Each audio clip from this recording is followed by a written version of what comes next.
ஒரு 1.5 லட்சம் 2 லட்சம் கிளர்க் போஸ்ட்டில் யாரெல்லாம் சேர்ந்தாங்க தெரியுமா? MCom, MSc chemistry, MA economics, fresher. சரியா? அந்த லேபிள் ஒரு 6 மாதம் தான் ஓடிட்டு இருக்கோம். அடுத்த பேட்ச் வந்துருச்சுன்னா அது ஃப்ரெஷர், நீ அன்எம்ப்ளாய்டு. திணிப்பை தான் நம்ம எதிர்க்கிறோம். ஹிந்தியை எதிர்க்கல, ஹிந்தி திணிப்பை எதிர்க்கிறோம். அந்த கிளாரிட்டி வேணும். டிஜிட்டல் மீடியாவோட குரோத்துங்கிறது பெரிய ஒரு குரோத். சொல்லப்போனால் ஒன்றும் ஒரு சில ஆண்டுகளில் சேனல்ஸுங்கிற கான்செப்ட் போயிடும்.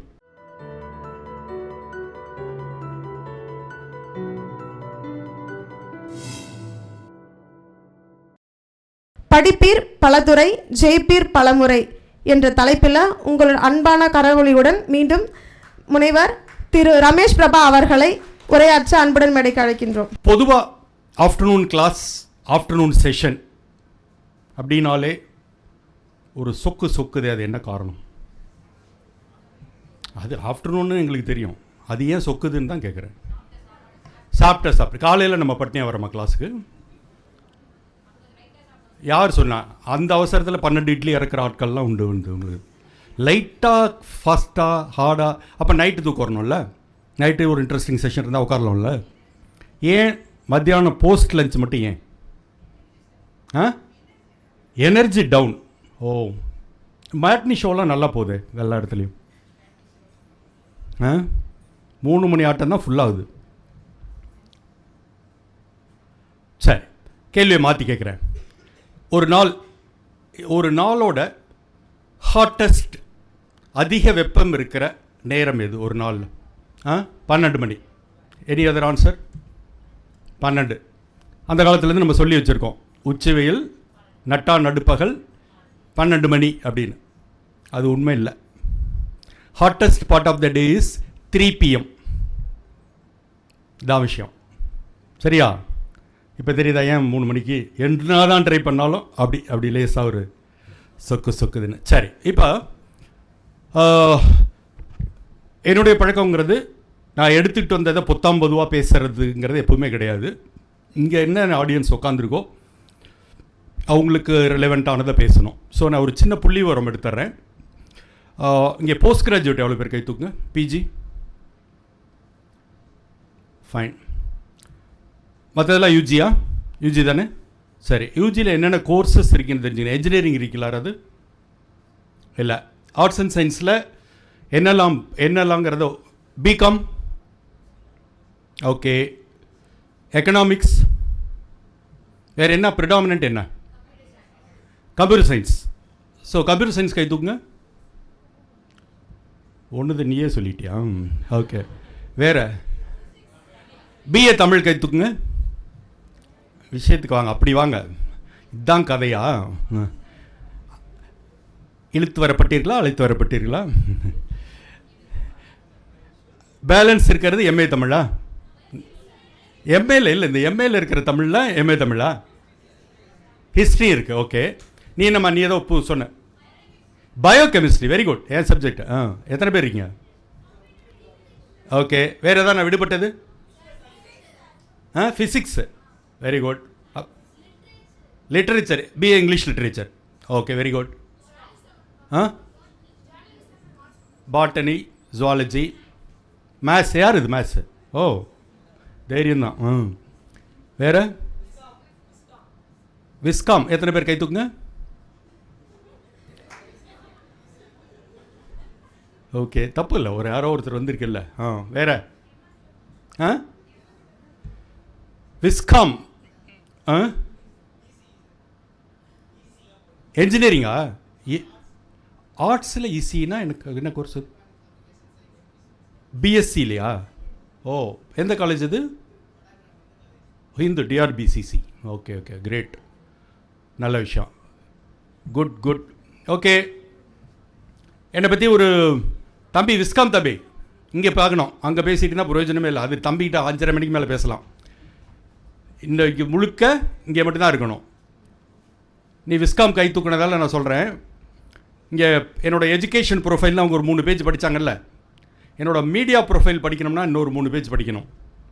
நீ எல்லாம் பிறக்கிறதுக்கு ரொம்ப முன்னால் 1993 ஏப்ரல் 9th, அதான் சன் டிவி லான்ச் ஆன தினம். சன் டிவி லான்ச் ஆகும்போது first day first programme first ஆங்கராக என்னோடய ஃபேஸோடு தான் சன் டிவி லான்ச் ஆச்சு ஆக்சுவலாக வந்து. ஸோ நீ பிறந்தது பிறகு 1-2 பார்த்துருக்கலாம். லலிதாவின் பாட்டுக்கு பாட்டு பார்த்துருக்கீங்களா, அது என்னுடைய ஷோ. தென் வணக்கம் தமிழகம்னு டெய்லி இன்டர்வியூ பண்ணுவேன். ஸோ அது மீடியா சைட், மீடியாவில் நிறைய அச்சீவ் பண்ணியாச்சு. பட் நான் எடுத்துக்கிட்டது வந்து என்னுடைய பாப்புலாரிட்டியை கல்விக்கு மட்டும் பயன்படுத்தணும் அப்படின்னு சொல்லிட்டு தினமலரோட ஜெயித்து காட்டுவோம்ங்கிற ப்ரோக்ராம் நிறைய பேர் அட்டன் பண்ணியிருப்பீங்க. தென் வழிகாட்டின்னு கோர்சஸ் என்ன படிக்கலாம், இதெல்லாம் வந்து 30 வருடங்களுக்கு முன்பே அறிமுகப்படுத்தி 38 மாவட்டங்களுக்கும் போய் இந்த ஆடியன்ஸுக்கெல்லாம் 10,000, 15,000, 20,000 உட்காந்துருக்கிற ஆடியன்ஸுக்கு பண்ணிகிட்ருப்பேன். பட் இந்த சைஸ் ஆடியன்ஸுக்கும் பேசுவேன். ஏன்னா எண்ணிக்கைங்கிறது முக்கியம் இல்லை, எந்த மாதிரி ஆடியன்ஸ் அப்படிங்கிறது தான் முக்கியம். சரியா? இப்போ எங்கெல்லாம் இருந்து வந்திருக்கீங்க நீங்கள்? சென்னை எவ்வளோ பேர் கைத்துங்க? ஓகே. மாவட்டங்கள் ஏதாவது ஒரு ரேண்டமாக ஒரு மாவட்டங்கள் சொல்லுங்கள். அப்படியே விழுப்புரம் ஆம்னி பஸ் மாதிரி அப்படி சொல்லிட்டு வாங்க. ஏன் இப்போ மற்ற பேர்லாம் ஊர் இருக்கும்ல, ஏன் அப்படி பெருமையாக நம்ம மாவட்டத்தை சொல்லிக்கிறதா? அப்படியே திருவண்ணாமலை, ராணிப்பேட்டை, தர்மபுரி, திருவள்ளூர், அப்புறம் வேலூர், மதுரை, தேனி, திருச்சி யாராக இருக்கீங்களா? பெரம்பலூர் யாராக இருக்கீங்களா? Okay okay fine. தம்பி இந்த ரோ கொஞ்சம் டிஸ்டர்பன்ஸ் அதிகமாகிட்டே இருக்குது. நான் உங்களை ரொம்ப நேரமாக பார்த்துட்ருக்கேன். எனக்கு பேச்சுக்கு இடையூறாக இருந்தால் வெளியே அனுப்பிச்சிடுவேன், யோசிக்கவே மாட்டேன். நான் வந்து ஸ்ட்ரிக்டான வாத்தியார். எவ்வளோ ஜாலியாக இருக்க முடியுமோ, எவ்வளோ சரியாக இருக்க முடியுமோ இருப்பேன். எனக்கு இடையூறு ஏற்பட்டால் கொஞ்சம் கூட யோசிக்காமல் வெளியே அனுப்பிச்சிடுவேன். சரியா? வந்திருக்கிறது ஒரு பயனுள்ளதாக்கிறது. இது வந்து அரட்டை அடிக்கணும்னா இந்த மெரினா பீச் இருக்குது, இந்த பக்கத்தில் ஒரு 20 நிமிஷத்தில் மெரினா பீச் இருக்குது, அங்கே போய் கூத்தடிச்சிட்டு போகலாம். இந்த பக்கம் சத்யம் தேட்டர் இருக்குது. இங்கே வந்திருக்கிறது என்ன ஏதாவது அடுத்த லெவலுக்கு கொண்டு போக முடியுமா, என்ன ஏதாவது மேம்படுத்திக்க முடியுமாங்கிறதுக்கு தான் வந்திருக்கோம். சரியா? அதனால் தயவுசெய்து சரி. இப்போ கணிசமான பேர் பிஜி இருக்கீங்க, அடுத்து யூஜி நிறைய பேர் இருக்கீங்க. இப்போ நான் ரேண்டமாக கேட்குறேன், அடுத்து என்ன செய்ய போகிறீங்க? ஜாப் ஓகே, ஒரு பதில். பிஜி ஒரு பதில். அடுத்து இல்லை 1-3-6 சொல்லக்கூடாது. நீங்கள் ஃப்ரண்ட் ரோவில் உட்காந்துக்கிட்டு எல்லா பதிலும் நீங்களே சொல்லக்கூடாது. நான் இன்னும் மார்க் போட போகிறதில்ல. ஜாப் ஒன்று, பிஜி ஒன்று. வேறு என்ன ஆப்ஷன்ஸ் இருக்குது? Medical coding okay. அப்புறம்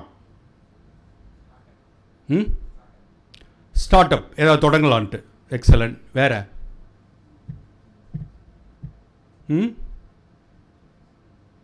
கல்யாணம் பண்ணிக்க போகிறது. ஓகே. இப்போ பிஜி எதுக்காக பிஜி பண்ணணும்? ஆல்ரெடி பிஜி படிச்சுக்கிட்டு இருக்கவங்களுக்கு அந்த கேள்வி, படிக்க ஆசைப்படுறவங்களுக்கு அந்த கேள்வி. பிஜிங்கிறது எதுக்காக பிஜி போகணும்? To gain knowledge. யூஜியில் என்ன பத்தாது, இன்னும் இன்டெப்தா. ஓகே. அதுக்கு பிறகு இல்லை, ஃபைனலாக நோக்கம் என்ன? நாலேஜ் கரெக்டு, அது ஒத்துக்கிறேன். ஃபைனலாக அல்டிமேட் நோக்கம் என்ன? ஸ்கில்ஸு. நீ இப்படியே சொல்லிகிட்டே போ, கடைசி வரைக்கும் என்னத்துங்கிற வரைக்கும் மட்டும், எதுக்குன்னு மட்டும் சொல்லாமே இப்படி சொல்லிட்டு போகிறதுன்னு வச்சுங்க. யார் இது? அவ்வளோதான், வெரி சிம்பிள். வேலைக்கு இதான அல்டிமேட். இது ஒரே பதில் நியாயமாக முதலே வந்துருந்துச்சுன்னா முடிச்சுட்டு போயிட்டே இருந்திருக்கலாம். அதை சுற்றி சுற்றி சுற்றி வளைச்சி அல்டிமேட் அதான் கடைசியாக எல்லோருங்கிறது லிட்ரலி அதான். ஸோ பிஜியை பொறுத்த வரைக்கும் 2 விஷயங்கள் உங்களுக்கு வந்து, ஒன்று நம்ம டொமைன்லேயே படிக்கலாம். நம்ம டொமைன்லேங்கிறது மீன் பண்ணுறது என்ன? பிஎஸ்சி கெமிஸ்ட்ரி படிக்கிறவங்க எம்எஸ்சி கெமிஸ்ட்ரி படிக்கலாம், பிஏ தமிழ் படிக்கிறவங்க எம்ஏ தமிழ் படிக்கலாம். சரியா? இது ஒன்று. இன்னொன்று, நம்ம டொமைன்லேயே ஸ்பெஷலைசேஷன் போகலாம். பிஎஸ்சி கெமிஸ்ட்ரி முடிச்சுட்டு எம்எஸ்சி மாலிகுலர் கெமிஸ்ட்ரி போகிறேன், புரியுதா? அதில் ஒரு சப்பு, அந்த மாதிரியான சாத்தியக்கூறுகள். இது ஒரு வகை. பட் இது ரெண்டுலேயுமே இருக்கிறது என்னன்னு கேட்டிங்கனாக்கா, இந்த பிஜி எதுக்கு உதவும் அப்படின்னா, ஒன்று டீச்சிங் ப்ரொஃபஷனுக்கு உதவும். சரியா? இன்னொன்று ரிசர்ச் ஸ்காலராக போனால் உதவும். as you said. அதுக்கு முன்னால் பிஹெச்டி சொன்னீங்க, அது மாதிரி வேறு என்ன இருக்குது? சொல்லு, யார் சொல்லு? எம்ஃபில். அது ஒன்று ஒழிச்சாச்சு, ரொம்ப நாள் ஆச்சு. தெரிஞ்சுக்கணும், எம்ஃபில்ங்கிறது இப்போ கிடையாது நடைமுறையில். எம்ஃபில்ங்கிற படிப்பே இப்போ கிடையாது, பிஹெச்டி மட்டும்தான் இருக்குது. சரியா? ஸோ அப்போ just for the sake of நான் ஒரு பிஜி படிக்கணுங்கிறதுக்காக பிஜி படிக்க வேண்டிய அவசியம் இல்லை. அதை தான் சொல்ல வரேன். யூஜி சார்ந்ததில் என்னவெல்லாம் செய்ய முடியும் அப்படிங்கிறதுல இங்கே கணிசமான பேர் இந்த பக்கம் பிஏ தமிழ் கை தூக்குனீங்க. பிஏ தமிழை பொறுத்தவரையிலும் பல நேரங்களில் இங்கே இருக்கிற எம்ஏ தமிழாக இருக்கட்டும், பிஏ தமிழில் இருக்கட்டும், பல நேரங்களில் என்னென்னா இது வந்து வெளி உலகத்துக்கு பார்த்தீங்கன்னா அது ஒரு கிண்டல் அடிக்கக்கூடிய படிப்பாக கூட இருக்கும். இதெல்லாம் படிச்சுட்டு நீங்கள் என்ன பண்ண போகிற? உண்மை அது கிடையாது. எங்கே அதிலோட சிக்கல் அப்படின்னா, நான் அந்த ஒரு யதார்த்தத்திலேருந்து நான் விலகி நிற்கும்போது இது வந்து இண்டஸ்ட்ரி சார்ந்தது, ஆனால் நான் இண்டஸ்ட்ரி சார்ந்ததாக அதை படிக்கலை. சரியா? இப்போ பிஏ தமிழ் இலக்கியத்தில் சொல்ல அவ்வளோ விஷயங்களையும் நான் படிச்சிடுறேன், ஆனால் அதோடு இணைத்து எனக்கு ஒரு கம்ப்யூட்டர் லிட்ரஸி, கம்ப்யூட்டரை ஒர்க் பண்ணுற அந்த அனுபவம் இருந்ததுன்னா இந்த ரெண்டும் இணையும் போது மீடியாவில் ஆப்பர்ச்சுனிட்டிஸ் அதிகம். சரி, இன்றைக்கி வந்து ஒரு காலத்தில் பார்த்தீங்கன்னாக்கா நான் சொன்னேன் பாரு, நான் 1993 ஏப்ரல் 9 சொல்லும்போது ஒரே ஒரு சன் டிவி. இன்றைக்கி உங்கள் வீட்டு ரிமோட் எடுத்திங்கன்னா 200 சுற்ற சேனல்ஸ். சரியா? நியூஸ் சேனல் மட்டுமே ஒரு 15லேருந்து 20 இருக்குது. அப்போ இந்த சேனல்ஸில் நீங்கள் தேவை. சரியா? பல்வேறு பொசிஷனுக்கு நீங்கள் தேவை. அதே மாதிரி பிரிண்ட் மீடியா தமிழ்நாட்டில் மட்டும்தான் யூனிக்காக நீங்கள் பார்க்கலாம். ஒரு பெட்டி கடையில் போய் பார்த்தீங்கன்னா ஃபுல்லாக சணலில் தொங்க விட்டு உள்ளே என்ன அவ்வளோ அடுக்கி வச்சுருப்பார், அவ்வளோ பத்திரிகைகள். அதே மாதிரி எஃப்எம் ஒரு காலத்தில் ஒரு ஆல் இண்டியா ரேடியோ மட்டும்தான். இன்றைக்கி ஒரு நகரத்தில் ஒரு 8 எஃப்எம் இருக்குது, ப்ரைவேட் எஃப்எம் இருக்குது. இப்போ இது மாதிரி அதை தாண்டி இன்றைக்கி இருக்கிறது டிஜிட்டல் மீடியா. டிஜிட்டல் மீடியாவோட குரோத்துங்கிறது பெரிய ஒரு குரோத். சொல்லப்போனால் ஒன்றும் ஒரு சில ஆண்டுகளில் சேனல்ஸுங்கிற கான்செப்ட் போயிடும். இப்போவே கணிசமான வீடுகளில் இல்லை. அதை உட்காந்து இந்த டிவி பார்க்குறோம் அந்த டிவி பார்க்குறோங்கிறது இந்த சீரியல் பேஸ்ட் ஆடியன்ஸால் ஓடிட்டுருக்கே தவிர, இந்த சேனல் பேட்டர்னுங்கிறது ஒரு சில ஆண்டுகளில் வெளியில் வந்து டோட்டலாக டிஜிட்டல், எஸ்பெஷலி இந்த ஜியோ மாதிரி கனெக்ஷன்லாம் வந்த பிறகு கிராமப்புறம் வரைக்கும் எல்லா மீடியாவும் ஃபோன் பேஸ்ட் ஆகிடுச்சு. மொத்த கண்டென்ட்டும் இதில் எனக்கு கிடைக்குது. அப்போ இந்த டிஜிட்டல் மீடியா குரோத்துங்கிறது இன்றைக்கி ஒரு மிகப்பெரிய குரோத். அந்த டிஜிட்டல் மீடியா குரோத்துக்கு எகெயின் நீங்கள் தேவைப்படுறீங்க. ப்ரொவைடட் அதில் என்னென்ன ஃபங்க்ஷன்ஸ் இருக்குன்னு பார்த்து என்ன அதில் ஃபிட் பண்ணிக்கணும். சரியா? ஒரு ஸ்கிரிப்ட் ரைட்டர் இருக்குது, கண்டென்ட் ரைட்டர் இருக்குது, எடிட்டர் இருக்குது. சின்ன சின்ன ஸ்டோரிஸ் பண்ணுறதுக்கு நம்ம இது ப்ரொடியூசராக இருக்கலாம், ப்ரோக்ராம் எக்ஸிக்யூட்டிவாக இருக்கலாம். இது எல்லாத்துக்குமே உங்கள் குவாலிஃபிகேஷன் அடங்கும். சரியா? அதுக்கு என்ன டியூன் பண்ணிக்கணும், அவ்வளோதான். அதே மாதிரி இப்போ பாப்பா இங்கிலீஷ் லிட்ரேச்சர் சொல்லிச்சு, தமிழ் லிட்ரேச்சராக இருக்கட்டும் இங்கிலீஷ் லிட்ரேச்சராக இருக்கட்டும், ரெண்டுலேயுமே கண்டென்ட் ரைட்டர் அப்படிங்கிறது இன்றைக்கி மிகப்பெரிய ஒரு தேவை உள்ள ஏரியா. இன்றைக்கி என்ன பண்ணுறோம், கூகுளில் தட்டுனா எல்லாமே வந்து கொட்டுது இல்லையா? எல்லாமே வந்து கொட்டணுன்னா யாராவது அதில் எழுதி உள்ளே போடணும்ல. அப்போ அது யார் எழுதுறது? அதான் கண்டென்ட் ரைட்டர். ரெண்டு வகை. ஒன்று வந்து ஒரு நான் நிறுவனத்தில் கண்டென்ட் ரைட்டருங்கிற ஜாபுக்கு சேர்ந்து சம்பளத்துக்கு கண்டென்ட் ரைட்டராக வேலை செய்யலாம். இன்னொன்று, என் வீட்டில் உட்காந்துக்கிட்டு 10 நிறுவனங்களுக்கு நான் கண்டென்ட் எழுதி அனுப்பிச்சு எதை பற்றி வேண்டுமானாலும் எழுதி அனுப்பிச்சு சம்பாதிக்கலாம். ஸோ அப்போ நான் என்ன சொல்ல வரேன்னா, இந்த இந்த எந்த ஒரு கோர்ஸாக இருந்தாலும் அதை வந்து இணைச்சிக்கணும். இந்த ப்ளஸ் இது இருந்ததுன்னா இதுக்கு ஆப்பர்ச்சுனிட்டிஸ் அப்படிங்கிறது தான். ஏன்னா இன்றைக்கி மீடியாவோட குரோத்து வந்து மிக பிரமாதமான குரோத்.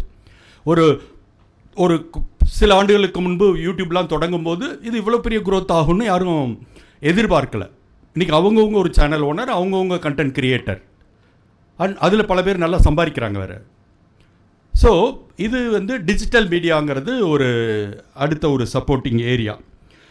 அடுத்து வந்து எத்தனை பேருக்கு இங்கே எனக்கு ஏதாவது ஒரு காலகட்டத்தில் சொந்தமாக நான் ஏதாவது தொடங்கணும் அப்படிங்கிற ஆசை இருக்கவங்க கை தூக்குங்க.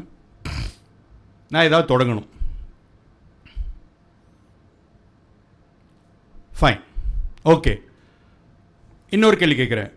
ஆல்ரெடி உங்கள் வீட்டில் பேரண்ட்ஸ் ஏதாவது ஒரு பிஸ்னஸ் பண்ணிகிட்டு இருக்கவங்க, அது சின்ன லெவலில் இருக்கலாம், பெரிய லெவலில் இருக்கலாம், அது யாரை கை தூக்குங்க? Okay, good, fine. இதில் வந்து ஏற்கனவே இருக்கணும்னு அவசியம் கிடையாது, சரியா? நம்ம முதல் தலைமுறையாக சாதிக்க முடியும், நம்ம வந்து முதல் தலைமுறையாகவே சாதிக்க முடியும். அண்டு அதில் 2 வகை இருக்குது. ஒன்று வந்து இப்போ கை தூக்குனீங்க பாருங்களா, ஏற்கனவே அவங்க செஞ்சிகிட்டு இருக்கிறத விரிவுபடுத்தி வேறையாக செய்கிறது, இல்லை சம்மந்தம் இல்லாமல் புதுசாக செய்கிறது. அது வந்து ஆண்டர்ப்ரனரியல் குவாலிட்டிங்கிறது இப்போ இருந்தே வளர்த்துக்கணும். பட் இந்த கை தூக்குன 5-6 பேருக்கான அட்வைஸ் என்னன்னு கேட்டிங்கனாக்கா, தயவு செய்து ஒரு சில ஆண்டுகள் எங்கேயாவது பணி புரிஞ்சிட்டு அப்புறம் தொடங்குங்க. இது என்னன்னா அடுத்தவங்க காசில் அனுபவம் கற்றுக்கிறது, வேறு ஒன்றுமே இல்லை. ஒரு லார்ஜர் ஆர்கனைசேஷனில் போய் நம்ம உட்காந்து பண்ணும்போது என்னென்ன சிக்கல்கள் வருது, இந்த மாதிரியான ஹெச்ஆர் ப்ராப்ளம் வருது, இந்த மாதிரியான மேனேஜ்மெண்ட் ப்ராப்ளம் வருது, இந்த மாதிரியான ஃபினான்ஸ் ப்ராப்ளம் வருது.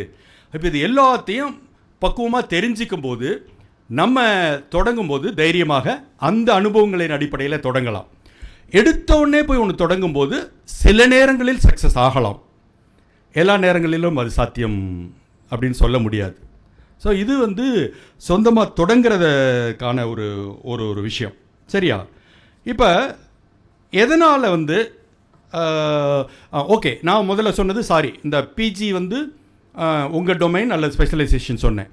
இன்னொரு போஸ்ட் கிராஜுவேட் என்ன அப்படின்னா எம்பிஏ, சரியா? எம்பிஏவை பொறுத்தவரை அட்வான்டேஜ் என்னென்னா மல்டி டிசிப்ளினரி.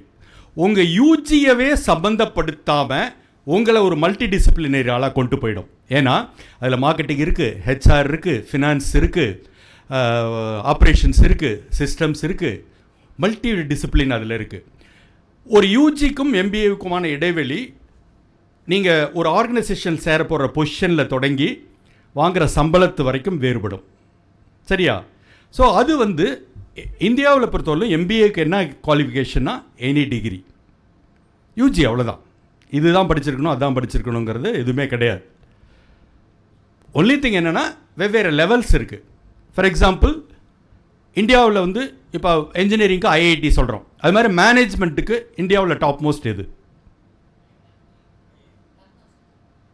எதுன்னு கேட்டால் லக்னோவா? இன்ஸ்டிடியூஷன் சொல்லுங்கள், பேர் சொல்லுங்கள். Indian Institute of Management, IIM. So ஐஏஎம்முக்கு வந்து கேட் அப்படின்னு ஒரு நுழைவுத் தேர்வு எழுதணும், சரியா? அந்த நுழைவுத் தேர்வில் கிட்டத்தட்ட 30 வருஷத்துக்கு முன்னாலேயே 1,00,000 பேரை என்ட்ரன்ஸில் 10,000 ஃபில்டர் ஆகி 10,000 குரூப் டிஸ்கஷனில் 1000 ஆகி 1000 இன்டர்வியூவில் 100 ஆக்குன இடத்துல ஐஏஎம் கல்கட்டாவில் நான் எம்பிஏ படித்தவன், சரியா? இது வந்து ஃபஸ்ட் அல்டிமேட். அது வேண்டாம், அடுத்த லெவல் போகலான்னாக்க தமிழ்நாடை பொறுத்தவரைக்கும் டான்செட் அப்படின்னு ஒரு நுழைவுத் தேர்வு நடத்துவாங்க. தமிழ்நாட்டில் இருக்கிற ஆர்ட்ஸ் அண்ட் சயின்ஸில் எல்லாத்துலேயும் எம்பிஏ இருக்குது, என்ஜினியரிங் எல்லாத்துலேயும் எம்பிஏ இருக்குது. இந்த எல்லாத்துக்கும் சேர்த்து சேர்கிறதுக்கான தான் இந்த டான்செட்டுங்கிற நுழைவுத் தேர்வு. அது நம்ம இந்த தமிழ்நாடு லெவலில் போகலாம் அப்படின்னு சொல்லி என்னக்கா இந்த எதுவுமே எழுதாமல் எதாவது இருக்கா அப்படின்னு கேட்டிங்கன்னா இருக்குது. இந்த காலேஜஸ்லேயே ஒரு 35% சீட்ஸ் மேனேஜ்மெண்ட் கோட்டான்னு வச்சுருப்பாங்க, நேராக அவங்க உங்களை சேர்த்துக்குவாங்க. ஸோ அதுவும் சாத்தியம். ஸோ எதுக்கு சொல்ல வரேன்னா இந்த பிஜிக்கே ஒரு கிளாரிட்டி இருக்கணும், இதுவா அதுவா என்ன அப்படிங்கிறது. பட் எனக்கு சர்ப்ரைசிங்லி ஏன் இங்கே யாருமே சிவில் சர்வீசஸ் கை தூக்கல, ஐஏஎஸ் ஐபிஎஸ் கை தூக்கல, ஐஏஎஸ் ஐபிஎஸ் சொல்லலை. ஏதாவது இருக்கா எங்கேயாவது லேசாக ஓரமாக 1-2 சிந்தனைகள் அங்கே எங்கேயா இருக்கா? யாராக இருக்கா? நீ கிட்டத்தட்ட எல்லாத்துலேயும் கை தூக்கிடுறிய வந்து என்ன ரைட்டு. ஐஏஎஸ்ஐ அங்கேயே ஒரு பிஸ்னஸ் ஆரம்பித்து அங்கேயே டாக்டரை அந்த மாதிரி கிட்டத்தட்ட ஒரு 7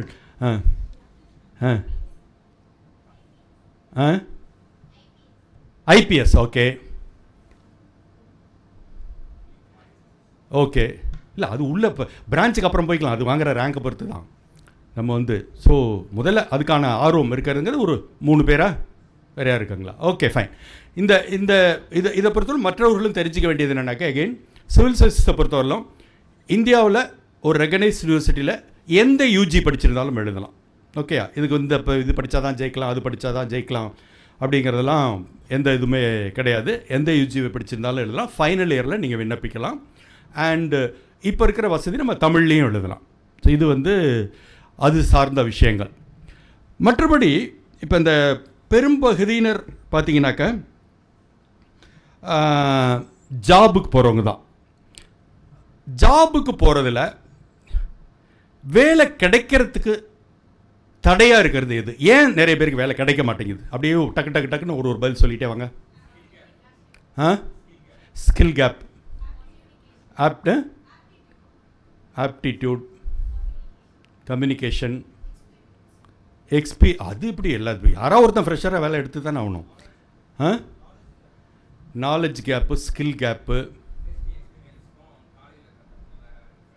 ஓகே ஃபைன். படிக்கிறதுக்கும் ப்ராக்டிக்கலுக்கு இருக்கிற வித்தியாசம். புரியல. இல்லை அது அது வந்து குவாலிட்டிஸ். நான் கேட்குறது ஏன் எனக்கு வேலை கிடைக்கல. இப்போ நான் இன்டர்வியூ அட்டன் பண்ணுறேன், எனக்கு ஏன் வேலை கிடைக்கல? வேற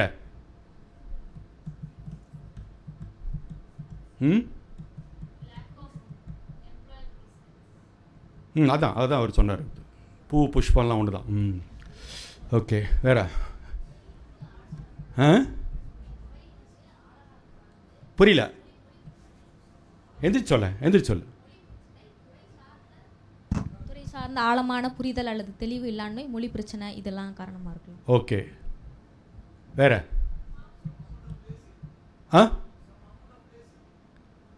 ஓகே ஃபைன். சரி வேற வேலை எப்படி தேடுறதுன்னே தெரில. இது நல்லா இருக்கே. காலேஜ் அப்படி இருந்திருந்தால் படிக்காமே விட்டுருக்கலாம். காலேஜுக்கு எப்படி அப்ளை பண்ணுறதுனே தெரில. அப்படின்னு விட்டு அன்றைக்கே வீட்டில் உட்காந்துருந்தா வேலை முடிஞ்சுருந்துருக்கோம். வேற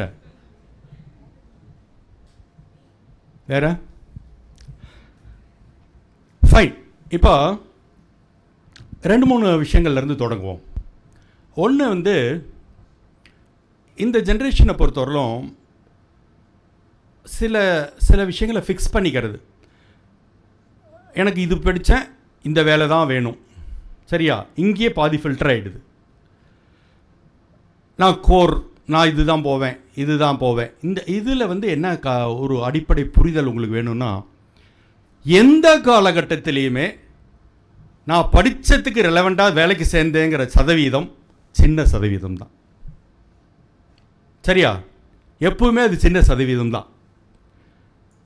நான் உங்களுக்கு ஒரு நல்ல உதாரணம் சொல்லணும்னா, அகெயின் நீங்களாம் பிறக்கிறதுக்கு முன்னால் ஒரு 70s எண்ட் ஏர்லி 80s இங்கே இருக்க பேரண்ட்ஸுக்கு தெரியும். அப்போ வந்து இன்றைக்கி இருக்குது பாருங்கள் பேங்க்ஸ். இந்த கவர்மெண்ட் பேங்க்ஸ் எல்லாம், நேஷ்னலைஸ் பேங்க்ஸ் எல்லாம் தனியார் வங்கிகளாக இருந்தது. இன்றைக்கி இருக்கிற Indian bank, IOB, Canara bank, syndicate bank, இது மாதிரி ஒரு 15-16 பேங்க்ஸ். இது எல்லாமே ப்ரைவேட் பேங்க்ஸ். இது எல்லாமே ப்ரைவேட் ஓன்டு பேங்க்ஸ், சரியா? இதை அப்போ வந்து சடனாக நேஷ்னலைஸ் பண்ணுறாங்க. அப்போ அந்த காலகட்டத்தில் இது மட்டும்தான் பேங்க்ஸ், நேஷ்னலைஸ் பேங்க்ஸ். இந்த நேஷ்னலைஸ் பண்ணும்போது இதுக்கு 2 விதமான ஜாப் எடுக்கிறாங்க. ஒன்று கிளர்க்கு, இன்னொன்று ஆஃபீஸர், சரியா? கிளர்க்குக்கு என்ன குவாலிஃபிகேஷன்னா எஸ்எஸ்எல்சி. இன்றைக்கி இருக்கிற +2 கிடையாது. அன்றைக்கி வந்து 11 years எஸ்எஸ்எல்சி. ஆஃபீஸருக்கு என்ன குவாலிஃபிகேஷனாக்க எனி டிகிரி, சரியா? ஸோ கிளர்க்குக்கு எஸ்எஸ்எல்சி, ஆஃபீஸருக்கு எனி டிகிரி. ஆனால் ஒரு 1.5 லட்சம் 2 லட்சம் கிளர்க் போஸ்ட்டில் யாரெல்லாம் சேர்ந்தாங்க தெரியுமா? MCom, MSc chemistry, MA economics. இது கேட்டது எஸ்எஸ்எல்சி, அதுக்கு பிறகு டிகிரி, அதுக்கு பிறகு பிஜி, இவங்கெல்லாம் தான் சேர்ந்தாங்க. அப்போ இவங்கெல்லாம் வந்து ஆஃப்டர் ஆல் ஒரு எஸ்எஸ்எல்சி இதுக்கு போய் நான் போய் சேர்றதா அப்படின்னு நினச்சிருந்தா இன்றைக்கி அடுத்தடுத்து 2 தலைமுறையே வந்திருக்க முடியாது. ஸோ எதுக்கு சொல்ல வரேன்னா, ரொம்ப அதில் வந்து ஒரு காலகட்டத்தில் டிரான்ஸ்ஃபார்ம் பண்ணிக்கலாம், நுழைஞ்சிடணும், ஒரு இதில் போய் சேர்ந்துடணும். அப்புறம் ஒரு 6 மாதத்தில் 1 இயரில் அந்த ட்ராவலில் என்னோடய பயணத்தை மாற்றிக்கிறதுக்கான வசதிகள் இருக்கும். இதுதான் நான் அடம் பண்ணிட்டு உட்காந்துருக்கும்போது அன்எம்ப்ளாய்டு ஆயிடுறேன். ஒரு ஸ்டூடெண்ட்டு முடிக்கிறாங்க, முடித்து அவங்க வெளியில் வரும்போது அவங்களுக்கு என்ன லேபிள்? ஃப்ரெஷர், சரியா? அந்த லேபிள் ஒரு 6 மாதம் தான் ஓடிட்டு இருக்கோம்.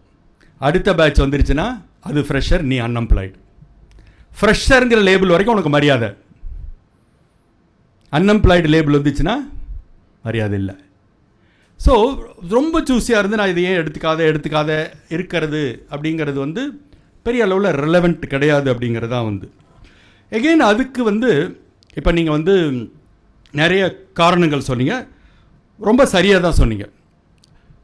ஒன்று ஸ்கில் ஓரியன்ட் விஷயங்கள், இன்னொன்று நம்மளுடைய குவாலிட்டிஸ் ஓரியன்ட், நம்ம வளர்த்துக்க வேண்டிய குவாலிட்டிஸ், மாற்றிக்கொள்ள வேண்டிய குவாலிட்டிஸ் அப்படி கூட சொல்லலாம். சிலது வளர்த்துக்கணும், சிலது மாற்றிக்கொள்ளணும். உதாரணமாக இங்கே இருக்கிற எவ்வளோ பேர் நம்ம உங்கள் காலேஜில் நடக்கிற கல்ச்சரல்ஸில் பார்ட்டிசிபேட் பண்ணுவீங்க? ஏதாவது ஒரு ஈவெண்ட்டில் பார்ட்டிசிபேட் பண்ணுறது எவ்வளோ பேர்? அது பேச்சு போட்டியாக இருக்கலாம், டான்ஸாக இருக்கலாம், அதுவாக இருக்கலாம், எதுவாக வேணாலும் இருக்கலாம். ஏதாவது ஒன்றில் நான் பார்ட்டிசிபேட் பண்ணுவேன். சின்ன நம்பர் தான். ஓகே, உங்கள் எல்லாருக்குமே கிளாஸ் செமினார் இருந்திருக்கும். அந்த செமினாரில் யாரெல்லாம் பார்ட்டிசிபேட் பண்ணியிருக்கீங்க? ஏன்னா அது கம்பல்சரி. Okay, fine. அப்போ இங்கே பார்த்தீங்கன்னா இந்த கல்ச்சுரல்ஸும் செமினாரும் கொடுக்குற அனுபவம் உலகத்தில் எதுவுமே கொடுக்காது. ஃபார் எக்ஸாம்பிள், பேச்சு போட்டி எவ்வளோ பேர் கை தூக்குங்க? ஓகே, செமினார் கிட்டத்தட்ட எல்லாருமே சொன்னீங்க. ஸோ நம்ம பேச்சு போட்டியை விட செமினார் உதாரணத்துக்கு எடுத்தால் தான் நல்லாயிருக்கும். ஏன்னா ஃபஸ்ட்டு என்ன சொல்லுவாங்க, யாரெல்லாம் செமினார் கொடுக்குறீங்க அப்படிம்பாங்க. எல்லோரும் கலைக்கு தொங்க போட்டுக்குவோம், கீழே முடிச்சு விழுந்துவிடும். அப்புறம் அவங்களா பிடிச்சி இழுத்து நீ நீ நீ நாளைக்கு செமினார் அப்படின்னு அலாட் பண்ணிவிடுவாங்க. சரியா? அந்த பேரெலாம் கொடுத்துட்ட வரைக்கும் ஓகே. ஒன்றும் நம்ம பெருசாக ஒன்றும் பண்ண போகிறதில்ல. லைப்ரரியில் ஒரு புக்கை உருவிட்டு 14ஆம் பேஜ்லேருந்து 26ஆம் பேஜ் வரைக்கும் ஜெராக்ஸ் பண்ணிட்டு படிக்க போகிறோம். இருந்தாலும் பேர்லாம் வந்தாச்சு. அந்த செமினார் டேயில் அப்படியே இந்த பேர் கூப்பிடும்போது லேசாக கால் நடுங்கும். எந்திரிச்சு ஸ்டேஜுக்கு வர்றதுக்குள்ளே கை நடுங்கும். மைக்கு முன்னால் வரும்போது கிட்டத்தட்ட எல்லாமே நடுங்கும். ஆனால் ஒரு ஃபியூ சென்டென்சஸ் பேசிட்ட பிறகு ஒரு தைரியம் புறப்படும். ஓஹோ, இவ்வளோதானா? பேச்சு போட்டியிலே இதே தான். ஒரு கைத்தட்டல் வாங்கினோடனே அடையப்பா இவ்வளோதானா? அது எப்போ சாத்தியம்? ட்ரை பண்ணால் மட்டும்தானே சாத்தியம். அப்போ துணிஞ்சு தைரியமாக பேர் கொடுக்கணும். இனிமே அட்லீஸ்ட் உங்களுக்குன்னா நிறைய சான்ஸ் இருக்குது. யூஜியில் இவ்வளோ பேர் இருக்கீங்க, இனியும் சான்ஸ் இருக்குது. துணிஞ்சு பேர் கொடுத்துருங்க, பார்த்துக்குவோம், அதுக்கு பிறகு பார்த்துக்குவோம். இது இல்லாத போது தான் நாளைக்கு ஒரு இன்டர்வியூக்கு பயப்படுறதோ. ஸோ இன்டர்வியூவில் தோக்கிறதுல 60% சப்ஜெக்ட் தெரியாது இல்லை, பேச தெரியாததும் வெளி உலகம் தெரியாது தான் தோக்கிறது. இது ரெண்டு தான். அப்போ இந்த எக்ஸ்பீரியன்சஸ் கல்ச்சுரல்ஸ்லேயோ செமினார்லேயோ பண்ணும்போது அந்த கான்ஃபிடென்ஸ் அப்படிங்கிறதுக்கு மிகப்பெரிய அளவில் உங்களுக்கு கான்ஃபிடென்ஸ் கொடுக்கும். சரியா? அதுக்கு பிறகு குவாலிட்டிஸ், அடிப்படையிலே சில குவாலிட்டிஸ் நம்ம எதையெல்லாம் மாற்றிக்கிட்டால் சக்ஸஸ்ஃபுல்லாக முடியும் அப்படிங்கிறத பார்த்தீங்கன்னாக்கா, ஃபஸ்ட்டு குவாலிட்டி இனிஷியேட்டிவ். இனிஷியேட்டிவ்னா என்ன?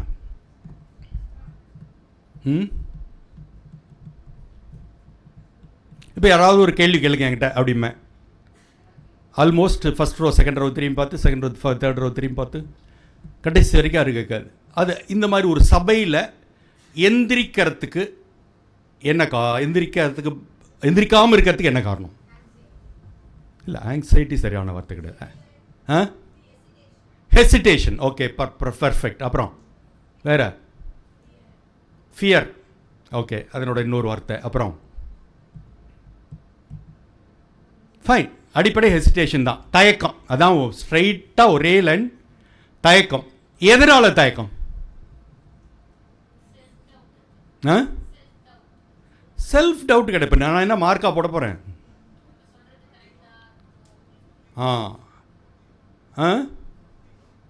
Something wrong. அது நிறையா இருக்குது, அது வேறு விஷயம். இப்போ இந்த தயக்கம் என்னன்னு கேட்டிங்கன்னா, நம்ம எந்திரிச்சு ஏதாவது சொன்னால் நம்ம ஃப்ரெண்ட்ஸ் 5 பேர் சிரிச்சிடுவாங்களோ. கரெக்டா? என்னடா இது இவ்வளோ அல்பமாக சொல்லுது அப்படின்னு சிரிச்சிடுவாங்களோ. இதானே உள்ப. அதை அப்படியே பெரட்டி போட்டுப்பார். அந்த சிரிச்ச 5க்கும் இவ்வளோ அல்பமாக கூட எதுவும் தெரியலைங்கிறதான பாயிண்ட்டு. கரெக்டா இல்லையா? அப்போ அதில் முதல்ல தூக்கி போடணும். என்ன தான் ஆகிட போகுது? ஃபஸ்ட்டு தயக்கத்தை தூக்கி போடணும். சபையில் எந்திரிச்சு ஏதாவது கேளுங்க அப்படின்னா அப்படின்றதுக்கு ஒரு தைரியம் வரணும். ஒன்றும் ஆகிட போகிறது கிடையாது. நான் இப்போ இந்த செஷன் வந்து இப்படி பேச்சிலேயே முடிக்க போகிறதில்ல. ஒரு அரை மணி நேரம் உங்களோட இன்ட்ராக்ஷன். நீங்கள் கேட்பீங்க, நான் பதில் சொல்லுவேன். நான் எதுவும் சப்ஜெக்டில் கேட்க மாட்டேன், பயப்பட வேணாம். ஸோ அந்த மாதிரி இருக்கும்போது பார்த்தீங்கன்னா இந்த ஃபஸ்ட் ஆளை எழுப்புறதுக்கு நான் படாத பாடுபடுவேன். அதுக்கு பிறகு உட்கார வைக்கிறதுக்கு படாத பாடுபடுவேன். அந்த ஃபஸ்ட் ஆள் வரைக்கும் தான் பிரச்சனை. ஒரு 2-3 பேர் கேட்ட உடனே ஓ இவ்வளோ தான் மேட்டரா. ஸோ அந்த ஹெசிடேஷன், ஸோ அதை வந்து உடைக்கணும். அடுத்த சிக்கல் நம்மக்கிட்ட வந்து லீடர்ஷிப் குவாலிட்டி, தலைமை பண்பு. சரியா? இன்றைக்கி இருக்கிற ஐடி கம்பெனிஸ்லேயே இந்த சிக்கல் இருக்குது. என்ன சிக்கல்னா, ஒரு டீம் லீடர் இருக்கார், 10 பேர் ஒர்க் பண்ணுறாங்க. டீம் லீடர் ரிசைன் பண்ணிடுறார். இப்போ அந்த டீம்லேருந்து தானே ஒருத்தர் லீடர் வரணும், நியாயமாக வரல. நம்ம வெளியில் அட்வர்டைஸ் பண்ணி எடுக்கிறோம். அப்போ அந்த லீடர்ஷிப் குவாலிட்டி அப்படிங்கிறது, ஒரு தலைமை பண்பு அப்படிங்கிறது இயல்பாக உருவாகணும். அது எப்போ உருவாகும்னா, இந்த மாதிரி ஒரு கல்ச்சுரல்ஸு அந்த மாதிரி ஒவ்வொன்றிலையும் ஈடுபடும் போது எவால்வ் ஆகும். ஒருத்தர் பார்த்திங்கன்னா எல்லாரையும் அப்படியே கூப்பிட்டு போவாங்க, எல்லாத்தையும் கண்ட்ரோல் பண்ணுவாங்க. அது வந்து பட் நம்ம வளர்த்துக்க முடியும். அது இயல்பாக இருக்கணும்னு அவசியம் இருந்தால் நல்லது. இயல்பாக இல்லையா, வளர்த்துக்க முடியும். தேர்ட் இம்பார்ட்டன்ட் குவாலிட்டி, இதுதான் மிக சிக்கல், டீம் ஒர்க். நம்ம எல்லாத்தையும் தனித்தனியாக வேலை கொடுத்தா பிரித்து மேய்ஞ்சிருவோம். நீங்கள் 6 பேரும் செய்யுங்க அப்படின்னா முடிஞ்சுது. Getting along with others, coordination, team work அப்படிங்கிறது மிகப்பெரிய குவாலிட்டி. இப்போ உங்களை ஸ்கூல்லே தொடங்கியிருப்பீங்க, யூஜி பிஜி எல்லாத்துலேயுமே வரும். ஏதாவது ஒரு ப்ராஜெக்ட் ஒர்க்குன்னு இருக்கும், 3 பேரை கோத்து விடுவாங்க. சரியா? நீங்கள் 3 பேர் இந்த ப்ராஜெக்ட்னு. இந்த 3ல் பார்த்தீங்கன்னா 1 தான் மாங்குன்னு எல்லா வேலையும் செய்யும். 1 அந்த பக்கம் தலை வச்சே படுத்திருக்காது, நம்மளாக கெஞ்சி கூப்பிட்டு வரணும். இந்த 2ம் பரவாயில்ல, 3ஆவதாக ஒன்று இருக்கும். அப்பப்போ வந்து இதை நீங்கள் கொஞ்சம் பெட்டராக பண்ணியிருக்கலாமே அப்படின்னு சொல்லி கருத்து சொல்லிட்டு போயிட்டே இருக்கும். பட் வேறு வழியில் இதுதான் டீம். இந்த 3 தான் நாளைக்கு ஆர்கனைசேஷன் உள்ளே போகுது, வேலைக்கு போகுது, ஆஃபீஸ், இதுங்களோட தான் நம்ம எல்லாத்தையும் செஞ்சாகணும். ஸோ எப்படி ஒரு ஃபார்மேஷன் இருந்தாலும் அவங்களோட இணைஞ்சு அந்த செய்கிறதுங்கிறது டீம் ஒர்க். அது நம்ம கற்றுக்கணும். எல்லோரும் ஒரே மாதிரி இருக்கணும்னு அவசியம் இல்லை, இருக்க மாட்டாங்க, அதுதான் பிரச்சனை. ஸோ அது வந்து நம்ம வந்து இதெல்லாம் வந்து டோட்டலானது. அடுத்தது வந்து பார்த்திங்கனாக்கா, நிறைய பேர் சொன்னீங்க கம்யூனிகேஷன் ஸ்கில்ஸ் சொன்னீங்க. Okay, very very important. இன்றைக்கி வந்து ஒரு இன்டர்வியூவில் அட்லீஸ்ட் ஒரு 60% செலக்ட் ஆகாமல் போகிறதுக்கான மிகப்பெரிய அடிப்படை. அகெயின் கம்யூனிகேஷன் ஸ்கில்ஸ்ங்கிறது என்ன? இன்னும் வெளிப்படையாக சொல்லணும்னா புரியல. இங்கிலீஷ் கம்யூனிகேஷன் ஸ்கில்ஸ் அதானே வேணும், இன்டர்வியூவில் அதானே வேணும். நம்ம வந்து கவிதை எழுத வேண்டாம், இப்போ இது எழுத வேண்டாம், கட்டுரை எழுத வேண்டாம், கேட்குறதுக்கு பதில் சொல்கிறதுக்கான இங்கிலீஷ் தேவை. சரியா? அந்த கம்யூனிகேட்டிவ், அந்த இங்கிலீஷ் தேவை. இங்கே எவ்வளோ பேர் தமிழ் மீடியத்தில் படித்தவங்க கை தூக்குங்க. School Tamil medium.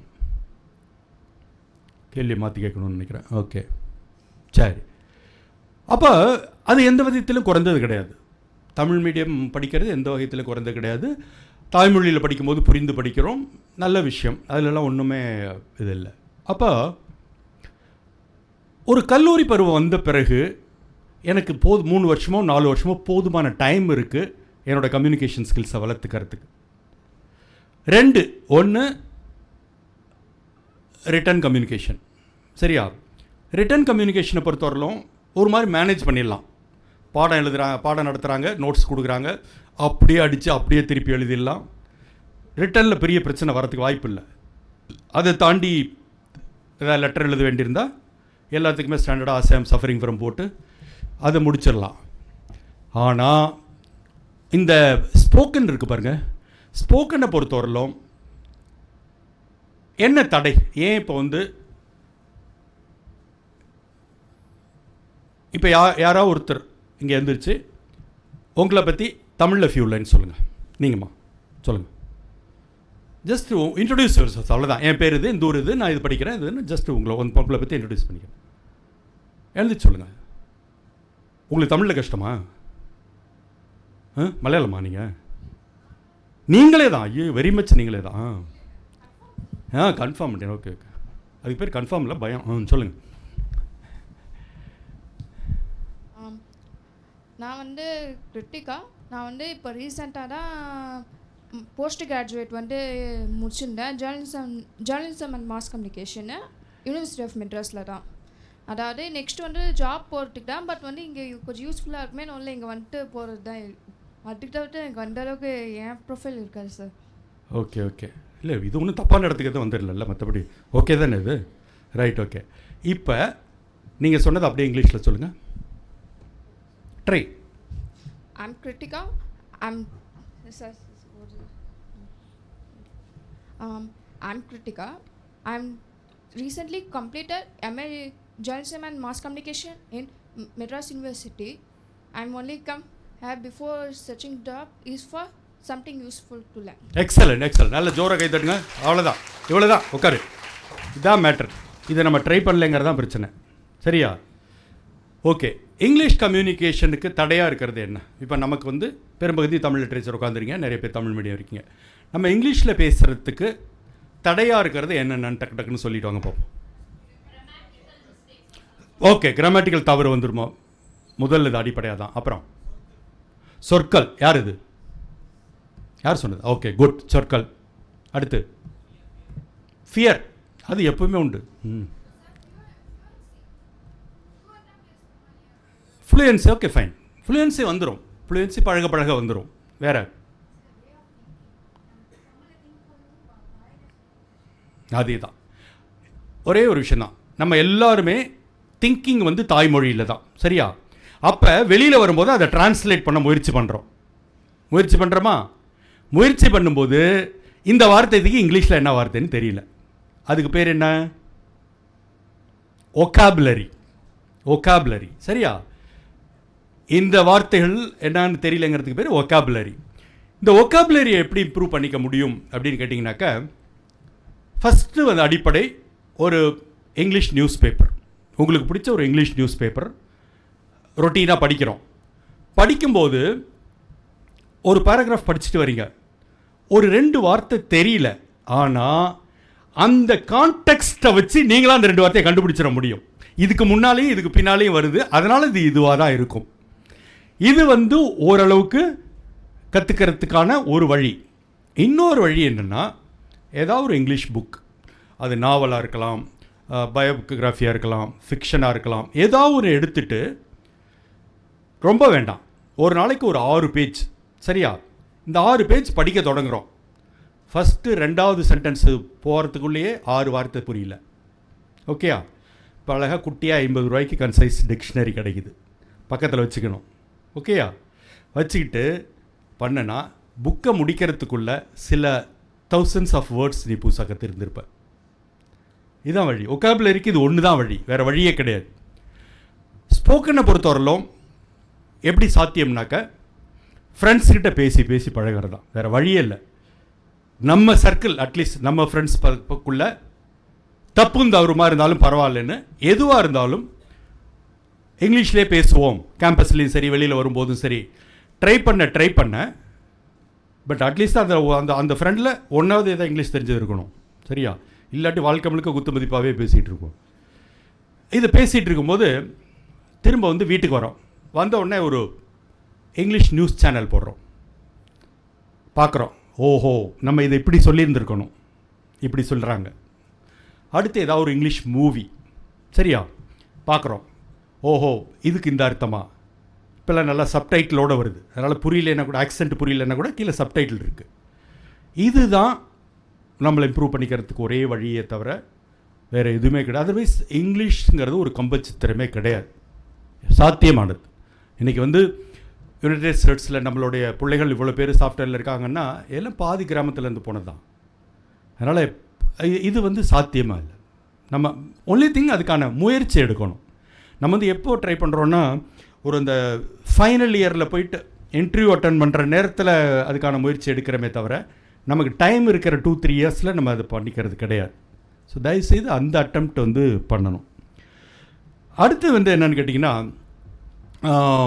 இந்த உங்கள் தலைமுறைக்கு இருக்கிற ஒரு மிகப்பெரிய ப்ராப்ளம் என்னென்னா ஆட்டிடியூட் ப்ராப்ளம், மனோபாவம். கிட்டத்தட்ட ஒரு ஆட்டிடியூட் என்னென்னா எனக்கு எல்லாம் தெரியும், சரியா? அது ரீசன் என்னென்னா இன்றைக்கி தட்டினா நெட்டில் எல்லாமே வந்துடுது, கூகுள் ஆண்டவர் துணை. அப்போ ஒரே ஒரு விஷயம் புரிஞ்சுக்கணும், தகவல்கள் எல்லாமே அறிவு கிடையாது. தட்டினா தகவல்கள் வரும், அது அறிவு கிடையாது. நீங்கள் ஒன்றுமே வேண்டாம், உள்ளே போயிட்டு அண்ணா யூனிவர்சிட்டி வெப்சைட் அப்படின்னு ஒன்று தட்டுங்க, 50 வெப்சைட் காமிக்கும். அதில் ஒன்று தான் அண்ணா யூனிவர்சிட்டியோட ஒரிஜினல் வெப்சைட். 49 உங்களை கூட்டிகிட்டு எங்கெங்கேயோ இழுத்துட்டு போய் விடும். அப்போ அதில் வர்றது எல்லாமே இது ஒன்று அத்தன்டிசிட்டி கிடையாது, அதில் வர்றது எல்லாமே தகவல்கள் கிடையாது. ஸோ தெரிஞ்சுக்கணுங்கிறது கொஞ்சம் வேணும், லேர்னிங் வேணும். ஓகேயா? அது கொஞ்சம் கற்றுக்கணும், தெரிஞ்சுக்கணும். எனக்கு பெருசாக எல்லாமே தெரியாது, அந்த ஆட்டிடியூடு இருந்தால் மட்டும்தான் நம்ம கற்றுக்க தொடங்குவோம். அது ரொம்ப முக்கியம். அடுத்து நான் ஏற்கனவே சொன்னது மாதிரி இந்த சூஸியாக இருக்கிறது, இதுதான் வேணும், இதுதான் வேண்டாம், இது இப்படி தான், அது அப்படி தான், அது மாதிரி இருக்க முடியாது. மூணாவது இருக்கிற மிகப்பெரிய சிக்கல், உங்களை வீட்லேயும் கண்டிக்க முடியல, வெளியிலையும் கண்டிக்க முடியல. இந்த ஜெனரேஷனோட மிகப்பெரிய இது என்னன்னு கேட்டிங்கனாக்கா, ரொம்ப சென்சிட்டிவ், ஒத்த புள்ள ரெட்டை புள்ள ஹேண்டில் பண்ண, வீட்லேயும் ஹேண்டில் பண்ண முடியல, ஸ்கூல்லேயும் ஹேண்டில் பண்ண முடியல, காலேஜ்லேயும் ஹேண்டில் பண்ண முடியல. பட் யாராவது ஒருத்தர் ஹேண்டில் பண்ணி ஆகணும்ல. அது ஒரு மிகப்பெரிய சென்சிட்டிவ் இஷ்யூவாக இருக்குது இன்றைக்கி. இங்கே எவ்வளோ பேர் ஒத்த பிள்ளை? சிங்கிள் கை தூக்குங்க.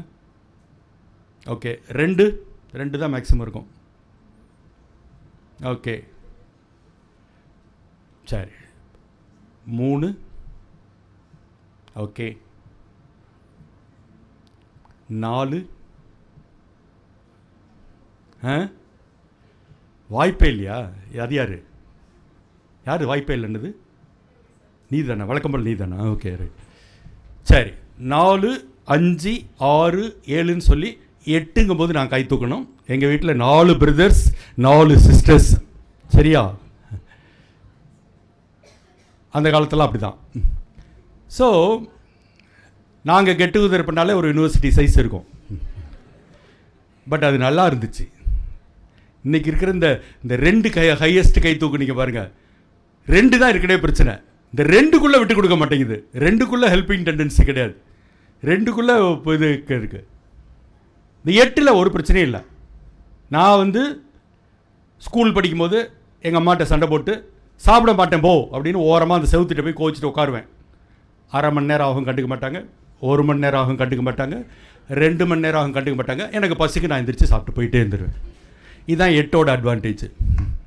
இந்த 1, 2ல் அது சாத்தியம் இல்லை. மிரட்டு, ஐயோ பயங்கர சென்சிட்டிவ், ஆவுனா சென்சிட்டிவ். இது உங்களுக்கு ஒரு சிரமமான இந்த ஜென்ரேஷனுக்கான ஒரு சிரமமான ஒரு விஷயமா இருக்குது. அது ஆட்டிடியூட் சார்ந்ததாக மாறிடுது. அடுத்து பார்த்திங்கன்னா, கணிசமான பேர் சென்னையிலேருந்து வரீங்க, கணிசமான பேர் மாவட்டங்கள்லேருந்து வரீங்க. ஒரு அடிப்படை ஒன்று புரிஞ்சுக்கணும், எப்பவுமே நம்மளுடைய பேக்ரவுண்ட் நம்ம வளர்ச்சிக்கு தடை கிடையாது, சரியா? பல நேரங்களில் நம்ம என்ன பண்ணுறோம், அக்கம் பக்கத்தையோ நம்ம கிளாஸ்மேட்ஸையோ மற்றவர்களையோ கம்பேர் பண்ணி, நம்மெல்லாம் சாதாரண குடும்பங்கள்லேருந்து வரோம், நம்மெல்லாம் சாதாரண பின்னணியிலேருந்து வரோம், நம்மளாலெல்லாம் மேலே வர முடியுமா அப்படிங்கிற ஒரு தெரிஞ்சோ தெரியாமலோ ஒரு காம்ப்ளெக்ஸ், தாழ்வு மனப்பான்மை நம்ம எறியாமல் ஒட்டிக்குது. அப்போ என்ன பண்ணிடுதுன்னா, எவ்வளோ டேலண்ட் இருந்தாலும் இந்த காம்ப்ளெக்ஸ் நம்மளை பின்னால் பிடிச்சி இழுத்து விட்டுக்கிட்டே இருக்கும். தயவு செய்து அந்த எந்த பின்னணியும் வெற்றிக்கு அவசியமே இல்லை. எந்த பின்னணியிலும் இருந்து ஜெயிக்க முடியும், சரியா? அதை ஒரு குறைவாகவோ தாழ்வாகவோ நினைக்க வேண்டிய அவசியம் இல்லை.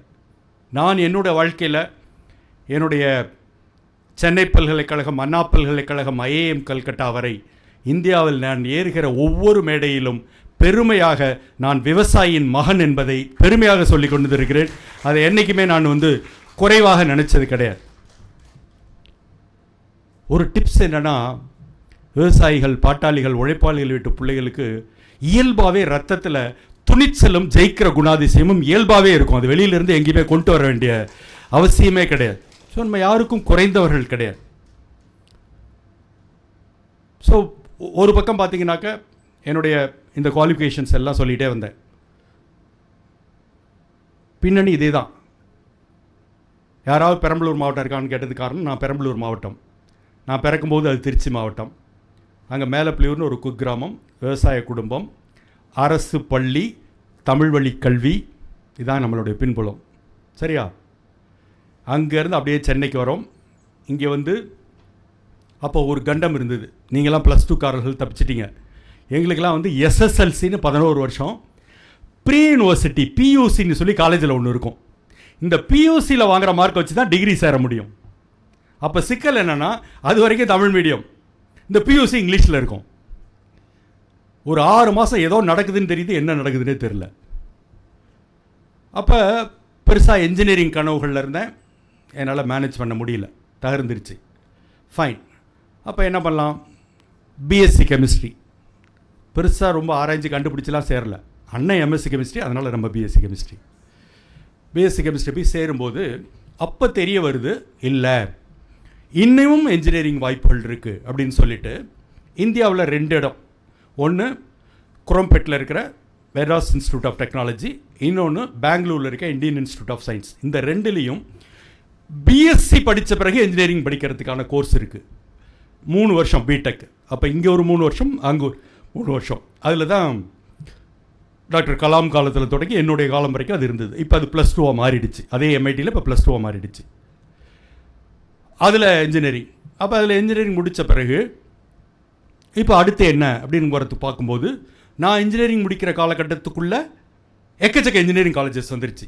அப்போ இது போதாது, அடுத்து ஏதாவது போகலான்னு யோசிக்கும் போது தான் நான் இந்த IIM யோசிக்கிறேன். MBAன்னு யோசிச்சு IIM ட்ரை பண்ணுமேன்னு. அதில் வந்து இந்த கேட்ன்ற டெஸ்ட்டு கிராக் பண்ணுறது அவ்வளோ ஈஸி கிடையாது. அதில் வந்து நான் சொன்னேன் பாருங்கள், லட்சம் ஆயிரமாக ஃபில்டர் ஆகிற ஒரு சூழல். அந்த டெஸ்ட்டை துணிஞ்சு எழுதுகிறேன். நான் போய் எந்த கோச்சிங் சென்டர் இதெல்லாம் சேரல, ஒரு கைடு வாங்கி செல்ஃப் ப்ராக்டிஸ் பண்ணி. ஒரே ஒரு விஷயம் என்னென்னா, ஆலெல்லாம் நம்ம மேத்தமெட்டிக்ஸில் கில்லி, குவான்டிடேட்டிவ் வெரி ஸ்ட்ராங். ஸோ துணிஞ்சு எழுதுகிறோம். என்ன அதில் கண்டுபிடிச்சோன்னா, இன்றைக்கி இருக்கிற நீட் மாதிரி அது நெகட்டிவ் ஸ்கோரிங் உண்டு. அப்போ 300 கொஸ்டின்ஸ்னால் 150 ஆன்சர் பண்ணியிருப்பேன், கேரண்டியாக 150 ரைட்டுன்னு எனக்கு தெரியும். இதில் அமைதியாக நம்ம வந்துடணும். நம்ம என்ன பண்ணுவோம், இதுக்கு பிறகு இன்னொரு 1 hour இருக்கா, பேலன்ஸ் 150 இருக்கா, போடு ஒத்தையாரட்டா, இதுக்கு C அடி, அதுக்கு D போடு, இதுக்கு Aன்னு டிக் பண்ணி மொத்த ஸ்கோரும் மைனஸில் வந்து நிற்கும். ஸோ அதிலிருந்து வெளியில் வந்தோம்.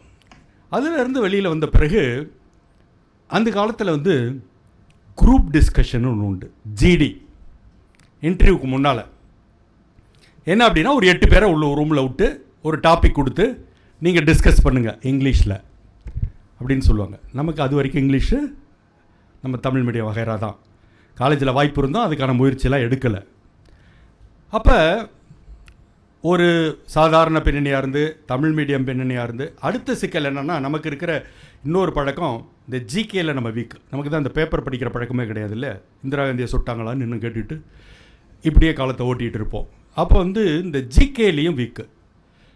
அப்போ அந்த IIM கல்கட்டாவுக்கான எனக்கு இன்டர்வியூவில் என்னன்னாக்கா, ஒரு 8 பேர் உட்காந்தாச்சு. டாபிக் என்னன்னாக்கா, பஞ்சாப் ப்ராப்ளம். இன்றைக்கி எப்படி காஷ்மீர் ஒரு ப்ராப்ளமாக இருக்கோ, அந்த காலகட்டம் சொல்கிற காலகட்டத்தில் பஞ்சாப் வந்து ஒரு பீக்கில் ப்ராப்ளம் இருந்த காலகட்டம். ஸோ இப்போ நம்ம 8 பேரில் ஒன்று பஞ்சாபில் என்ன நடக்குதுன்னு தெரியாது, ஒரு சிக்கல். அடுத்த சிக்கல் தெரிஞ்சாலும் அதை இங்கிலீஷில் சொல்ல தெரியாது. ஆனால் இதில் நம்ம ஜெயிச்சு வரணும். அப்போ எனக்கு வந்து என்னோடய சீனியர்ஸ்ட்டு கேட்டு சில ஃபார்முலா கண்டுபிடிச்சிருந்தேன். என்ன ஃபார்முலான்னா, இதில் யாரும் உனக்கு குரூப் டிஸ்கஷனில் ரேங்க்லாம் போட்டு ஃபஸ்ட் ரேங்க் செகண்ட் ரேங்க் 55% எல்லாம் ஒன்றும் கொடுக்க போகிறதில்ல. 3 பேரை காலி பண்ணி வெளியே அனுப்பிச்சிடுவாங்க. நீ அந்த 3ல் இல்லாமல் பார்த்துக்க. புரியுதா? லட்சியம் இப்போ என்னன்னு புரியுதா? 8ல் 3 பேக் பண்ணிவிடுவாங்க, 5 செலக்டட். இந்த 5ல் இருக்க மாதிரி பார்த்துக்க. இப்போ இப்போ இந்த 5ல் இருக்க மாதிரி பார்த்துக்கிறதுக்கு என்ன செய்யலாம் அப்படின்னு யோசிக்கும் போது அவங்க அழகாக சொன்னாங்க, இதில் வந்து உங்களுடைய நாலேஜோ இங்கிலீஷெல்லாம் பார்க்குறத விட உங்களோட MBAங்கிறது உங்களோட மேனேஜ்மெண்ட் குவாலிட்டிஸை பார்க்குறதுக்கு தான். அப்போ நான் ஏற்கனவே சொன்னேன் பாருங்கள், ஒன்று இனிஷியேட்டிவ், இன்னொன்று லீடர்ஷிப், அடுத்து getting along with the group, team work. இந்த 3 குவாலிட்டிஸ் அவ்வளோதானான்னு பாட்டு என்ன பண்ணேன், பேனல் 8 பேர் உள்ளே நுழைஞ்ச உடனே டாபிக் கொடுத்துட்டாங்க, பஞ்சாப் ப்ராப்ளம் டாப்பிக்கை கொடுத்துட்டாங்க. ஒன்றுமே இல்லை, அவன் கொடுத்த 2 செகண்டில் என்ன பண்ணேன், friends we have been given the topic of Punjab problem, let's discuss அப்படின்ட்டேன். அவர் சொன்னது திருப்பி சொன்னேன், அவ்வளோதான். நமக்கு இனிஷியேட்டிவ்க்கு டக்குன்னு 2 மார்க் ஆயிடுச்சா. அடுத்து அப்படியே உட்காந்துட்டு இருந்தேன், அவன் பேசிகிட்டு இருந்தான். நல்ல வேலையாக பஞ்சாபில் இருந்தே ஒருத்தன் வந்திருந்தான். அவன் பிரித்து மேய்ஞ்சி இதான் பிரச்சனைங்கிறத சொன்னான். அவன் சொன்னாங்கிறதுக்காக நம்ம பேசிட்டோம்னா பேசலை, பார்த்துக்கிட்டு இருந்தோம், வேடிக்கை பார்த்துக்கிட்டு இருந்தோம்.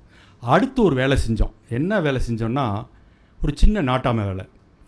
எந்தெந்த 8 பேர் குரூப்லேயும் பார்த்தீங்கன்னா ஒருத்தன் டாமினேட் பண்ணி பேசிக்கிட்டே இருப்பான், மற்றவனை பேசவே விட மாட்டான். அவனை தட்டி உட்கார வச்சுட்டு டேய் நீ பேசு அப்படிங்கிறது. அடுத்து இன்னொன்று நம்ம குரூப்லேயே இருக்கோம், நம்ம ஃப்ரெண்ட்ஸ் குரூப்லேயே இருக்கோம், சம்மந்தம் இல்லாமையே பேசிக்கிட்டு இருக்கோம். இது ஒன்று இருக்கும், இதை கொஞ்சம் தட்டி இங்கே பாரு டாபிக் இது, நீ இதை பேசிக்கிட்டு இருக்க. இப்படி ஒரு சின்ன நாட்டாமை வேலை பண்ணி உட்காந்துட்டேன். லீடர்ஷிப் அடுத்த 2 மார்க் டிக், முடிஞ்சு போச்சா. இந்த மாதிரி குரூப் டிஸ்கஷனை நார்மலி ஒரு 8 நிமிஷத்தை தாண்டாது. கிடுகிடுன்னு ஆளு கொஞ்சம் பேசினாலும் 8 நிமிஷம் ஆச்சு. டைம் இஸ் அப் அப்படின்னாங்க.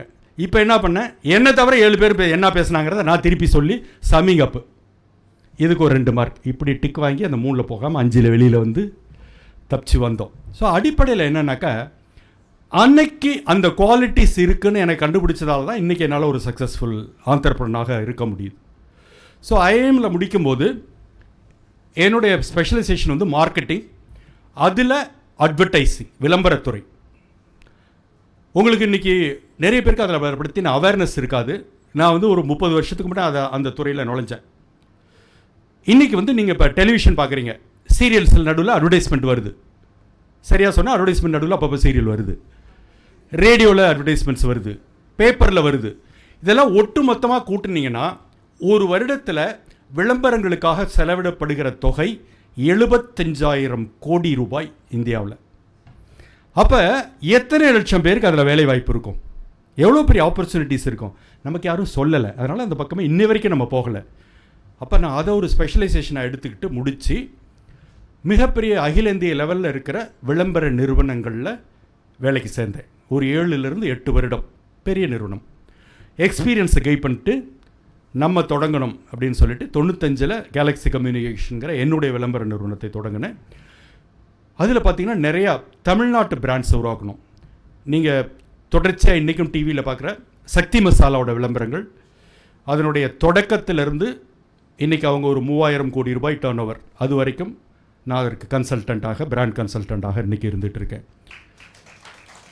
அதே மாதிரி பார்த்திங்கன்னா லலிதா ஜுவல்லரி, அது தொடங்கின காலகட்டத்திலிருந்து ஒரு 400ல் 1ஆக இருந்த காலகட்டத்திலேருந்து எங்களுடைய லலிதாவின் பாட்டுக்கு பாட்டு மட்டும் எவ்வளோ வந்திருக்கோம். அது இது மாதிரியான நேட்டிவ் பிராண்ட்ஸ் நிறையா வந்து ஒர்க் பண்ணியிருக்கேன். அது மட்டும் இல்லை, இன்றைக்கி வந்து எலெக்ஷன் ஸ்ட்ராட்டஜிஸ்ட்டுக்காக பிரசாந்த் கிஷோர் போன்றவர்கள் வராங்க. இவர்களுக்கெல்லாம் ரொம்ப முன்னாலேயே 2004 பார்லிமெண்ட் எலெக்ஷன் டிஎம்கே காங்கிரஸ் 40க்கு 40 ஜெயித்தது கலைஞர் அவர்களுக்கு இணைந்து அந்த கேம்பெயினை நான் தான் ஒர்க் பண்ணேன். 2006ல் கலைஞர் அவர்கள் சிஎம் ஆன அந்த கேம்பெயினை நான் ஒர்க் பண்ணியிருக்கேன். ஸோ மார்க்கெட்டிங்கில் இதை ஒரு துறையாக எடுத்துக்கிட்டு அதில் இன்னை வரைக்கும் நம்ம பண்ணிகிட்ருக்கோம். பேரலாக டெலிவிஷன் நான் சொன்னாலே சன் தொடங்கும் போது அந்த முதல் நாள் இருக்கும்போது அப்போ வந்து ஒரு கேம் ஷோவோட தான் தொடங்கினேன். வார்த்தை விளையாட்டுன்னு பேர். அது என்ன கேம் ஷோ அப்படின்னாக்கா, என்கிட்ட நீங்கள் வந்து இப்போ 1 நிமிஷம் சாதாரணமாக பேசணும், ஒன்றும் கேட்க மாட்டேன். உங்கள் பேர் என்ன, இந்த ஊர்லேருந்து வரீங்க, உங்கள் இன்ட்ரெஸ்ட் என்ன, இப்படி தான் கேட்பேன். நீங்கள் ஆமான்னு பதில் சொல்லக்கூடாது, இல்லைன்னு பதில் சொல்லக்கூடாது, சிங்கிள் வேர்டில் பதில் சொல்லக்கூடாது. நீங்கள் எந்த ஊர்னு கேட்டால் சென்னைன்னா முடிஞ்சு போச்சு, நான் சென்னையிலேருந்து வரேன், அது மாதிரி சென்டென்ஸாக சொல்லணும். எந்த வேர்டும் 3rd டைம் யூஸ் பண்ணக்கூடாது. சரியா? இதில் 1 மினிட் அது மாதிரி என்கிட்ட பேசிட்டா ப்ரைஸு 50 செகண்டே தாண்ட மாட்டாங்க.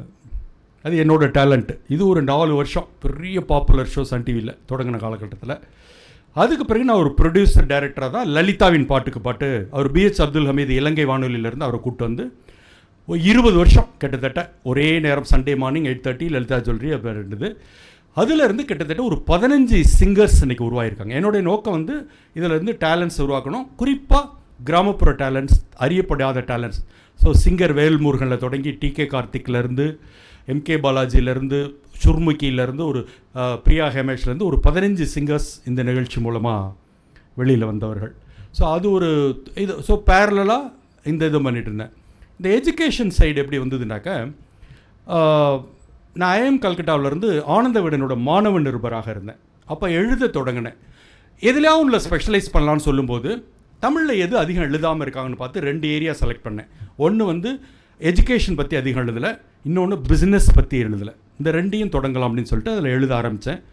அப்போ தான் வந்து தினமலர் அவங்களுக்காக ஒரு மார்க்கெட்டிங் எக்ஸசைஸ் கேட்கும்போது 30 ஆண்டுகளுக்கு முன்பு இந்த ஜெயித்து காட்டுவோம் 10th +2 எக்ஸாமுக்கு முன்னால் மோட்டிவேஷன், எக்ஸாம் முடித்தோடனே என்ன கோர்சஸ் படிக்கலாங்கிற வழிகாட்டி, இது 2ஐயும் 30 ஆண்டுகளுக்கு முன்பு தொடங்கி இன்றைக்கும் 38 மாவட்டம். இந்த சீசனில் பார்த்தீங்கன்னா கிட்டத்தட்ட எவ்ரிடே ஒரு ஊரில் இருப்பேன்.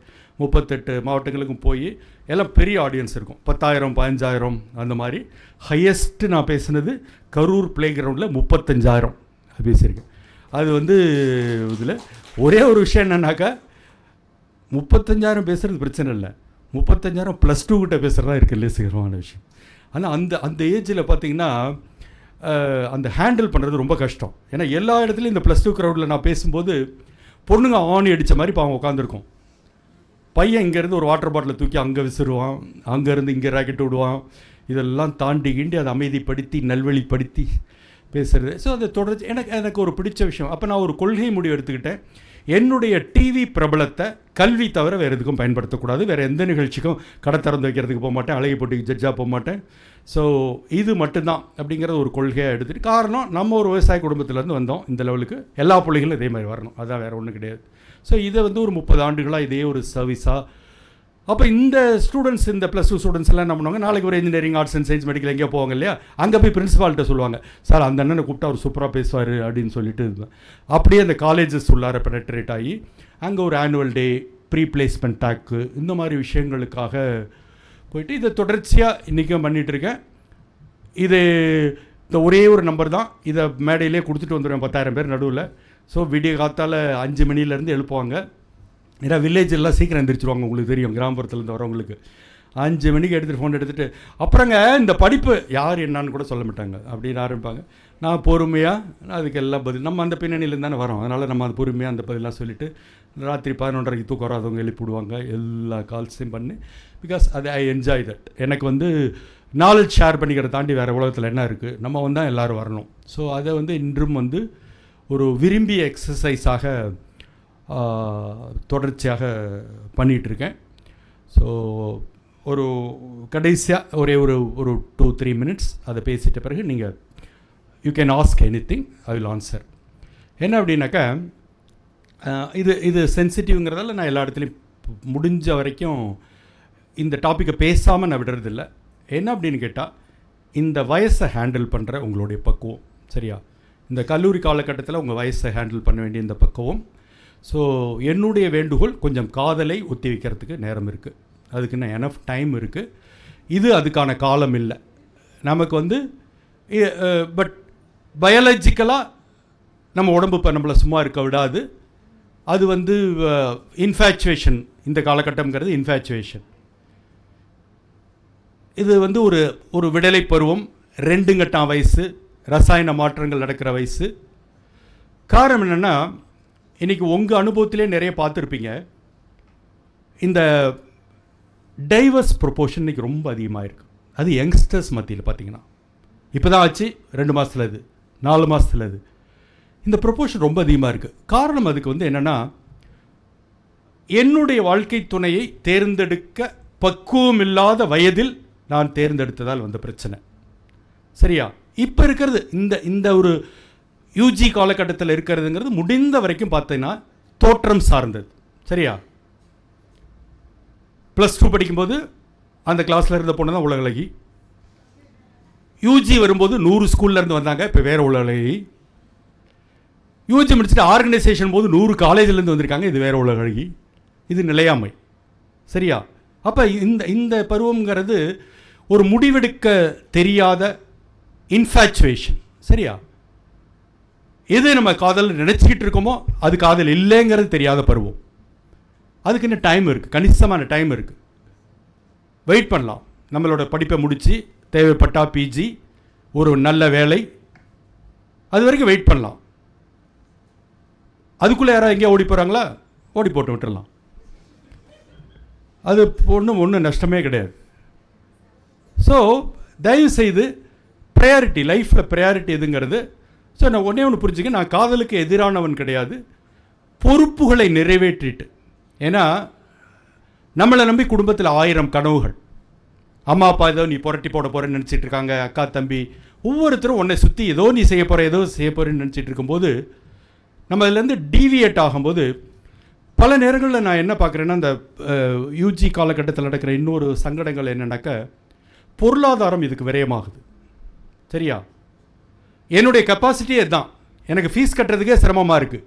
ஆனால் அதில் ஒரு பகுதி அந்த பொண்ணை இம்ப்ரெஸ் பண்ணுறதுக்கும் அந்த பையனை இம்ப்ரெஸ் பண்ணுறதுக்கும் செலவு பண்ணுறோம். இது இது இது என்னுடைய எல்லை தாண்டினது, என்னுடைய சக்திக்கு மீறியது. அதற்காக ஒரு செயற்கையாக ஒரு போய் சொல்கிறோம்.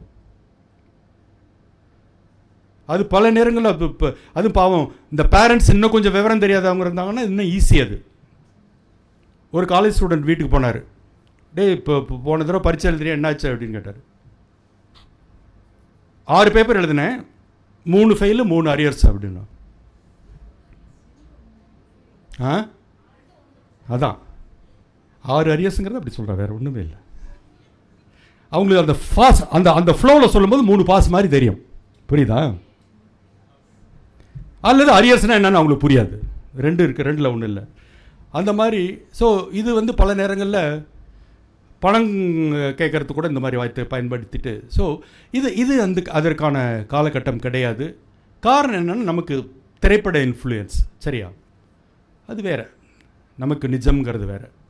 அதாவது தயவு செய்து அதில் மட்டும் கொஞ்சம் திசை மாறாமல், கவனம் சிதறாமல், கொஞ்சம் உறுதிப்பாடோடு இருந்துட்டோன்னு வச்சுங்களேன், எல்லாத்தையும் தாண்டிடும், ஜெயிச்சிரும். ஓகேயா? Okay, all the best. வாழ்த்துக்கள். எல்லாருமே ஜெயிக்கணும், நல்ல நிலையில் வரணும். இப்போ சற்று நேரம் நம்ம எனிதிங் என்ன கேட்க விரும்புகிறீங்களோ கேட்கலாம். மைக் கொடுங்க, அப்படியே பாஸ் பண்ணுங்க. எஸ், லாஸ்ட்லியா? ஏன் வழக்கமாக ஃபஸ்ட்டில் தானே நம்ம. எஸ் ப்ளீஸ், உங்களை இன்ட்ரடியூஸ் பண்ணிட்டு கேளுங்க. எனக்கு டைம் இல்லாதால எல்லாரையும் நான் இன்ட்ரடியூஸ் பண்ணிக்கல. சொல்லு, உங்கள் பேர், எங்கே படிக்கிறீங்க, என்னங்கிற சொல்லி. வணக்கம் ஐயா, நான் முகிலன், சென்னை மாநில கல்லூரியிலேருந்து வரேன். இளங்கலை தமிழ் 2ஆம் ஆண்டு படிச்சுட்டு. நல்ல விஷயம், சொல்லுங்கள். இப்போது தலைமை பண்பு அப்படிங்கிறத பற்றி நீங்கள் பேசியிருந்தீங்க இல்லைங்கய்யா. இப்போது நான் நிறையா இப்போது தலைமையான ஒரு நல்ல பதவியில் இருக்கக்கூடியவங்களையோ, இல்லை ஒரு குழுவை மேலே எடுத்துகிட்டு போகிற இடத்துல இருக்கக்கூடியவங்க நிறைய இடத்துல நான் பார்க்குறது ஒரு டாமினேஷன் அப்படிங்கிறது இருக்குது. இப்போது தலைமை பண்புக்கும் அந்த டாமினேஷனுக்கும் ஒரு வித்தியாசம் இருக்குது. கிட்டத்தட்ட நம்மளை இப்போது நம்ம மேலே எடுத்துருக்கோம், கீழே உங்களுக்கு ஆன்சர் ஒரு அடிமை மாதிரி பண்ணுறதெல்லாம் இருக்கு. அது அதாவது நல்ல எக்ஸலண்ட்டான பிரமாதமான ஒரு கேள்வி கேட்டார். எது வித்தியாசம், எங்கே கோடு போடுறது தலைமைக்கும் டாமினேட் பண்ணுறதுக்கும்? அது சர்வாதிகாரம். சரியா? தலைமைங்கிறது என்னோட இணைத்து கூட்டிகிட்டு போகிறது. டாமினேஷனுங்கிறது ஒன்று அடிமையாக்குறது. நீ அடிமையாக தயாராக இருக்கிற வரைக்கும் நான் அடிமையாக்குவேன். பட் நான் தலைவனாக முடியாது. நான் எப்போ ஒரு டீமை ப்ரொஃபஷனலாக என்னால் லீட் பண்ணி ப்ரொஃபஷனலாக சக்ஸஸ்ஃபுல்லாக கொண்டு போகிறனோ அது வரைக்கும் தான் தலைமை பண்பு. டாமினேட் பண்ண முடியாது. பட் அந்த டாமினேஷனுங்கிற வார்த்தை எங்கே தேவைப்படுன்னு கேட்டிங்கனாக்கா, சில கண்டிக்க வேண்டிய விஷயங்களை நான் கண்டிக்கலாம். அது எங்கேயும் தலைமை பண்பில் தான் வரும், அது டாமினேஷனில் வராது. நான் எங்கே டாமினேஷன் கேட்டிங்கன்னா, உனக்கு என்ன சாப்பிட வேணும்னு கூட கேட்காம அவருக்கு 2 இட்லி கொடுங்க அப்படின்ற பாருங்க, அதுதான் டாமினேஷன். நீ ரவா தோசை சாப்பிடலான்னு ஆசைப்பட்டிருப்ப, பக்கத்தில் உட்கார வச்சு அவருக்கு 2 இட்லி அப்படின்னு பாருங்க, இதுதான் டாமினேஷன். Okay, next.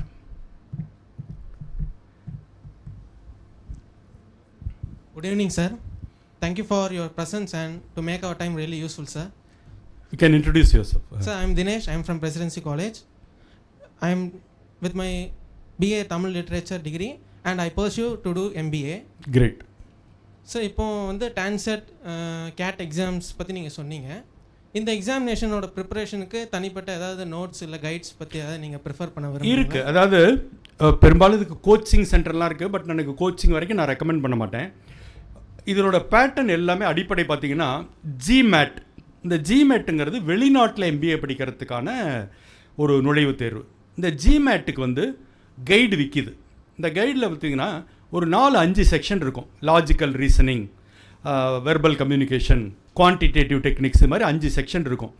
இந்த செக்ஷனை ஒவ்வொன்றையும் இவ்வளோ கொஸ்டின்ஸ்னு இருக்கும். அதுக்கு வந்து கடந்த கால கொஸ்டின் பேப்பர்ஸ் அதில் கொடுத்துருப்பாங்க, ஆன்சர்ஸும் பின்னால் இருக்கும். இதை செல்ஃபாக ப்ராக்டிஸ் பண்ணோன்னு வச்சுக்கலேன், திரும்ப திரும்ப பண்ணும்போது அந்த டெக்னிக்ஸ் புரிஞ்சிடும். ஸோ இந்த நீங்கள் தனியாக கேட்டுக்கு கைடு இருக்குது, தனியாக டான்செட்டு கூட கைடு இருக்குது. பட் இதுக்கெல்லாம் மூல காரணங்கிறது GMATோட கைடு. அதுதான் அடிப்படை. Thank you sir. மகளிர் அணியிலேருந்து யாருமே கேட்கலையா? தான்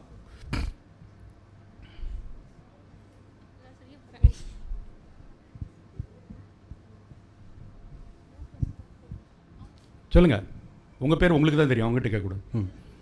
சார் என் பேர் வரலட்சுமி சார்.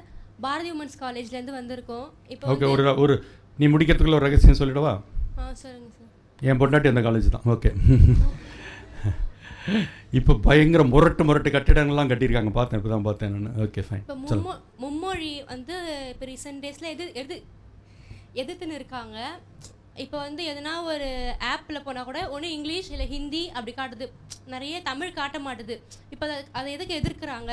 இப்போ வெளியேருந்து வரவங்க தமிழ்நாட்டில் வந்து தமிழ் பேசி தெரிஞ்சு கற்றுக்குறாங்க. நம்ம வெளியூருக்கு போனால் நம்மளுக்கு லாங்குவேஜ் தெரியாமல் இருக்கிறோம்ல. இப்போ அதை கற்றுக்கிட்டா நல்லது தானே. வெளியூர் எதுக்கு போகிறேன், எங்கே போகிறேன்? நான் என்ன சார் பொதுவாக சொல்கிறேன். பொதுவாலாம் சொல்லக்கூடாது. இந்த பொதுவாக சொல்கிறதுக்கு தான் நம்ம ஊரில் எக்கச்சக்கம் பேர் இருக்காங்க. குறிப்பாக சொல்கிறதுக்கு தான் ஆட்கள் வேணும். இப்போ எங்கே வெளியூர் போகிறோம், எதுக்கு தேவை சொல்லி எனக்கு சொல்லு. இப்போ நானே எதுனா ஒரு ஜாப் விஷயமா வந்து வெளியூருக்கு போகிறேன்னு வச்சுக்கோங்களேன், எனக்கு ஹிந்தி தெரியாது. நான் எப்படி அந்த ஜாப் இங்கிலீஷில் தான் இருக்கும் பெரும்பாலும். அதான் இப்போ இங்கிலீஷ் கற்றுக்கிட்டோம். ஹிந்திக்கு சார்ந்து உன்னை எடுக்கவே மாட்டாங்க. இப்போ நாங்கள் இப்போ அது கட்டாயத்தில் கற்றுக்கலாம். இல்லை, இங்கே இருந்து நம்ம ஆளுங்க எத்தனை தமிழர்கள் டெல்லியில் வாழ்கிறாங்க, எத்தனை தமிழர்கள் மும்பையில் வாழ்கிறாங்க. இவங்கெல்லாம் என்ன இங்கே இருந்து திருநெல்வேலியிலேருந்து ஹிந்தி படிச்சுட்டு கிளம்பி போனாங்க. கட்டாயத்தில் அந்த இடத்துல கற்றுக்க முடியும், உனக்கு தேவையாக இருந்தால். சரியா? எல்லாரும் ஊரில் இருக்கிற அத்தனை பேர் நீ கிளம்பி போகிறேங்கிறதுக்காக எங்களெல்லாம் சேர்த்து ஹிந்தி படின்னு சொன்னாக்க அது எங்களுக்கு சம்மந்தம். இப்போ நீ ஆசைப்படுற, நான் ஆசைப்படலை. புரியுதா? ஆங்கிலம் இணைப்பு மொழி. எந்த ஒரு மொழியும் அவர்கள் விரும்பி படிக்கணுமே தவிர கட்டாயத்தால் எதுவும் ஆகிட போகிறது கிடையாது.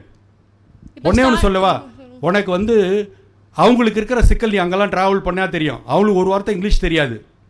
இங்கே நம்ம ஊரில் ஆட்டோ ரிக்ஷாவில் தொடங்கி ஒரு சர்வர், சின்ன ஹோட்டலோட சர்வர் வரைக்கும் டீசென்ட் இங்கிலீஷ் நம்மளால் கம்யூனிகேட் பண்ண முடியும். அவனுக்கு தேவை, அதனால் அவள் வந்து பண்ணிகிட்டு இருக்கான். அதனால் வந்து இதை வந்து நம்ம அங்கே போய் பார்க்காமே இப்போ நம்ம இதெல்லாம் கம்பேர் பண்ணக்கூடாது, திணிக்கக்கூடாது. உனக்கெல்லாம் தெரியாது, நீ எல்லாம் பிறக்கிறதுக்கு முன்னே நாங்கள் பட்ட பாடு தெரியும். தூர்தர்ஷன் மட்டும்தான் இப்போ ப்ரைவேட் சேனல் கிடையாது. தூர்தர்ஷனில் ஒரே ஒரு ஹிந்தி படத்தை மட்டும் போடுவான். என்ன பிரச்சனை? உனக்கு யார் போய் அதை உட்காந்து பார்க்கறது? நம்ம ஃபைட் பண்ணி தமிழ்நாடு மட்டும் வாங்கிச்சு, உலகமே இந்தியா முழுக்க ஹிந்தி படம் ஓடும், தமிழ்நாட்டில் தமிழ் படம் ஓடிச்சு. சரியா? இதெல்லாம் வரலாறு நிறைய இருக்குது. திணிப்பை தான் நம்ம எதிர்க்கிறோம். ஹிந்தியை எதிர்க்கல, ஹிந்தி திணிப்பை எதிர்க்கிறோம். அந்த கிளாரிட்டி வேணும். அந்த நேரத்தில் ஒரு ஜெர்மன் படி, அதை விட சூப்பராக நீ அங்கே போகலாம். ஜப்பான் படி, ஜப்பானில் எக்கச்சக்க வேலை இருக்குது. ஓகேயா? சரிங்க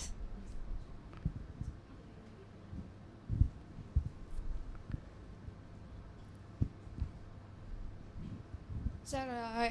நான் ஆல்ரெடி இன்ட்ரோ தான். பட் வந்துட்டு இப்போ என்னோட டவுட் வந்துட்டு அந்த குவாலிஃபிகேஷனில் கிடையாது. இப்போ வந்து நீங்கள் முன்னாடி சொல்லும் போது நீங்கள் வந்த டைமில் வந்துட்டு எஜுகேஷனில் நிறைய ஃபோக்கஸ் பண்ணல, பிஸ்னஸில் ஃபோக்கஸ் பண்ணல, இந்த மாதிரி ஃபோக்கஸ் பண்ணல. ஸோ வந்துட்டு இந்த மாதிரி லூப் ஹோல் வந்து ஸ்பெசிஃபிக்காக மீடியாவில் வந்துட்டு இப்போ இருக்கிறதுல வந்துட்டு பாசிபிளா? நீ ஏதோ சொல்ல வரேன்னு தெரியுதா? நான் என்ன சொல்ல வரேன்னு இல்லை நீங்கள் ஃபஸ்ட்டு சொல்லும் போது அந்த ஆண்டவிடன் ரைட்டிங்கில் வரும்போது நீங்கள் வந்து எஜுகேஷனில் வந்துட்டு அதிகமாக ஆர்டிகல்ஸ் கிடையாது, ஃபோக்கஸ் கிடையாது, பிஸ்னஸில் ஃபோக்கஸ் கிடையாது. அதனால் அந்த எழுதுறேன். கரெக்ட். அந்த லூப் ஹோல் இருக்குல்ல, நீங்கள் அதை கண்டுபிடிச்சு நீங்கள் உள்ள. That's not loophole, that's gap. Okay okay. லூப் ஹோல்ங்கிறது நெகட்டிவ் வார்த்தை. சொல். சரி, இப்போ ஒரு கேப் இருக்குன்னா இப்போ கரண்ட் இதில் வந்துட்டு இதே மாதிரி கேப் ஹோல்ஸ் வந்துட்டு இப்போ ப்ரெசென்ட்டாக இருக்குமா, எஸ்பெஷலி மீடியாவில்? எக்கச்சக்கமாக இருக்குது. இப்போ வந்து நீங்கள் பார்த்தீங்கன்னாக்கா நீங்கள் ஒன்றுமே வேணாம், இதுக்குள்ள நீ பெஸ்ட்டு உதாரணங்கள் எடுத்துக்கிட்டிங்கன்னா you go through the surf through the YouTube channels. ஒரு ஹண்ட்ரட்ஸ் ஆஃப் வெரைட்டியில் ஒருத்தர் ஃபோக்கஸ் பண்ணி ஹிஸ்ட்ரியை மட்டும் பற்றி போட்டிக்கிட்டு அவுரங்கசீப் என்ன பண்ணார், சோழர் என்ன பண்ணார், இதை ரிசர்ச் பண்ணி அதை போட்டுக்கிட்டே இருப்பாங்க. அதுக்கு ஒரு தனி ஆடியன்ஸ் இருக்குது. அது மாதிரி ஒருத்தங்க ஒன்றுமே இல்லாமல் அமைதியாக வீட்டில் உட்காந்துக்கிட்டு இந்த உருளைக்கிழங்கை வச்சுட்டு என்ன பண்ணலாம் அப்படின்னு அது ஒரு 100 வீடியோஸ் போட்டுட்ருக்கோம். So we have to identify the gap. எது தேவை இருக்குங்கிறது ஒன்று, அந்த எது தேவை இருக்குங்கிறது என் பேட்டர்ன்லேருந்தே நான் கண்டுபிடிக்கலாம். புரியுதா? நம்ம வெளியில் தேடணுங்கிறது கூட அவசியம் இல்லை. ஸோ ஆல்வேஸ் எப்பவுமே ஒரு கேப் இருந்துக்கிட்டு தான் இருக்கும். இப்போ நான் வந்து எஜுகேஷன் ஒரு கேப் இருக்குது எழுதுறேன்னு ஐடென்டிஃபை பண்ணிட்டேன். இப்போ அதில் இன்னொருத்தர் கிளம்பி வருவார், ஆல் இண்டியா எஜுகேஷன் பற்றி எழுதுவோம். சரியா? இன்னொருத்தர் புறப்பட்டு வர்றார், ஐஐடி பற்றி மட்டும் எழுதுவோம். அதனால ஒன்றுலேயே ஒரு டொமைன்ஸ் இருக்குது, அதில் சப் டொமைன்ஸ் இருக்குது. எப்போவுமே ஒரு கேப் எல்லாத்துலேயும் இருந்துக்கிட்டே தான் இருக்கும். We have to identify. அவ்வளோதான். அதே மாதிரி வந்துட்டு எஜுகேஷன் வந்து ஒரு சீசனலாக தான் மோஸ்ட் லைக்லி நிறைய மீடியாஸில் ஃபாலோ பண்ணுறாங்க. அதே வந்துட்டு தப்பு, எல்லா டைமுமே ஃபாலோ பண்ணுறது தப்பு, ரொம்ப ரொம்ப தப்பு. Correct, you are right, perfectly right. அதே மாதிரி வந்துட்டு நிறைய இதில் வந்துட்டு நிறைய ஆப்பர்ச்சுனிட்டி. அதுக்கு காரணம் என்னன்னா நம்மளும் அதை சீசனல் ஆக்கிட்டோம். இப்போ நான் அடுத்த செமஸ்டரில் உன்னை எக்ஸாம் டைமில் இது கூப்பிட்டீங்கன்னா இந்த நிகழ்ச்சிக்கே நீ வரமாட்டேன். சரியா? அப்போ இது வந்து அந்த நேரத்தில் தேடலுக்கான ஒரு விஷயமாக இருக்குது. நம்ம த்ரூ அவுட் அதை யோசிக்கிறதே இல்லைங்கிறது தான் பாயிண்ட்டு. சொல்லுங்கள். அதே மாதிரி நான் மீடியாவில் படித்தபடி நோட் பண்ணது என்னென்னா ஆப்பர்ச்சுனிட்டிஸ் இருக்குது. அதை வந்து நம்ம வந்துட்டு கொஞ்சம் மட்டும் கொடுத்துட்டு நிறைய இது வந்துட்டு நம்ம கொடுக்காம இருக்கோமோன்னு ஒரு ஃபியர் இருக்குது எஜுகேஷன் சைடு படி. இப்போ வந்துட்டு சொல்கிறாங்க ஐஐடி ஐஐஎம்க்கு என்னென்ன எக்ஸாம்ஸ் இருக்குன்னு. பட் வந்து நிறைய பேருக்கு அவேராக இல்லாதது இருக்குல்ல. ஸோ ஒரு மீடியா இதோட ஒரு ரோல் ப்ளே பண்ணுறோம். இன்னொரு ஒரு ஃபீல் இருக்குது சார். 2 விஷயமா நம்ம வந்து ஒரு மீடியாங்கிறது ஜென்ரலைஸ்ட். நீ வந்து ஒரு சின்ன பர்சன்ட் ஆஃப் ஆடியன்ஸ். சரியா? அதை போட்டு ஐஏஎம் எப்படி போகலான்னு போட்டால் உங்கள் அப்பா அம்மாவோ எரிச்சலாகி வேறு சேனலில் மாற்றிடுவாங்க. அப்போ யாருக்கு இது தேவைங்கிற டைமில் தான் அதை கொடுக்க முடியும். ஒன்று. இன்னொன்று, எல்லாமே மெயின்லைன் சேனல்ஸில் அதை கொடுக்க முடியாது. நீ if you surf social media அது ஒவ்வொன்றுக்கும் 50 இருக்குது. கேட் பற்றிக்கு ஒரு 50 சேனல் இருக்குது. சிவில் சர்வீஸுக்கு ஒரு 200 சேனல் இருக்குது. ஸ்பெஷலைஸ்ட் அதெல்லாம். ஜென்ரல் மீடியாவில் மாஸ் மீடியாவில் எல்லாத்தையும் கொடுக்க முடியாது. ஏன்னா மாஸ் மீடியாங்கிறது எல்லாருக்கும் பொதுவான கண்டென்ட் இருக்கணும். ஓகேயா? முடிஞ்சதா?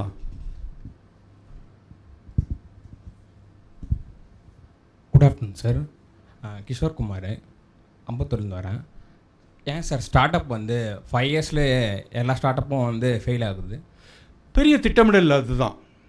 அதாவது ஆர்வத்துக்கும் ஆர்வ கோளாறுக்கும் வித்தியாசம் இருக்குது. பைஜூஸ் ஃபால் பார்த்தீங்களா சார்? இல்லை, நான் முடிச்சிடறேன். நான் பதிலே முடிக்கல. நீல் வரிசையாக இப்போ எத்தனை கேள்வி வச்சுருக்கேன்னு மட்டும் சொல்லிட்டேன்ட்டு. அப்போ கிளாரிட்டி தான் எந்த ஒரு பிளானிங்கும். நான் ஒரு இந்த என்னோடய நூல்கள் பட்டியல் படித்தாங்க பாருங்கள், அதில் லாபம்னு ஒரு நூல் எழுதியிருக்கேன். 30 சாப்டர், 30ம் ஹவு டு ஸ்டார்ட் அ பிஸ்னஸ்ங்கிறதுக்கான எலாபரேட் விஷயங்கள். உன்னுடைய ப்ரொஃபஷனல் ப்ராஜெக்ட் ரிப்போர்ட்டில் தொடங்கி அதற்கு பின்னணியில் இருந்து ஜஸ்ட் யாரோ காசு கொடுக்குறாங்கிறதுக்காக ஒருத்தனை நம்ம ஆரம்பிச்சிட முடியாது. அதுக்கான தேவை இருக்கணும், அதுக்கான ப்ரொஃபஷனல் டீம் இருக்கணும், எனக்கு நல்ல இன்டென்ஷன் இருக்கணும், அதை ப்ரொஃபஷனலாக பண்ணணுங்கிற இன்டென்ஷன் இருக்கணும். ஸோ இந்த திட்டமிடல்கள் இல்லாத செயற்கையாக ஊதிவிடப்படுகிற எல்லாமே பலூன் உடஞ்சிரும். சரியா? ஒரு இதுக்கு வந்து ஒரு ஓவர் ஹைப்பு கொடுக்குறாங்க பார்த்தீங்களா, அப்போ அது உடஞ்சிரும். ஏன்னா நீங்கள் சொன்ன நிறுவனமே வந்து ஃபஸ்ட்டு ஆரம்பிக்கப்பட்ட நோக்கம் வேறு. அப்புறம் என்ன ஆரம்பிச்சது? டியூஷனுக்குன்னு கிளம்புனாங்க. புரியுதா? ஒரு லெவலுக்கு மேலே ஒரு எக்ஸ்ப்ளாய்டேஷனாக அது மாறும்போது ஜனங்க உஷாராயிடுவாங்க. வேறு ஒன்றும் இல்லை. அதான் பாயிண்ட்.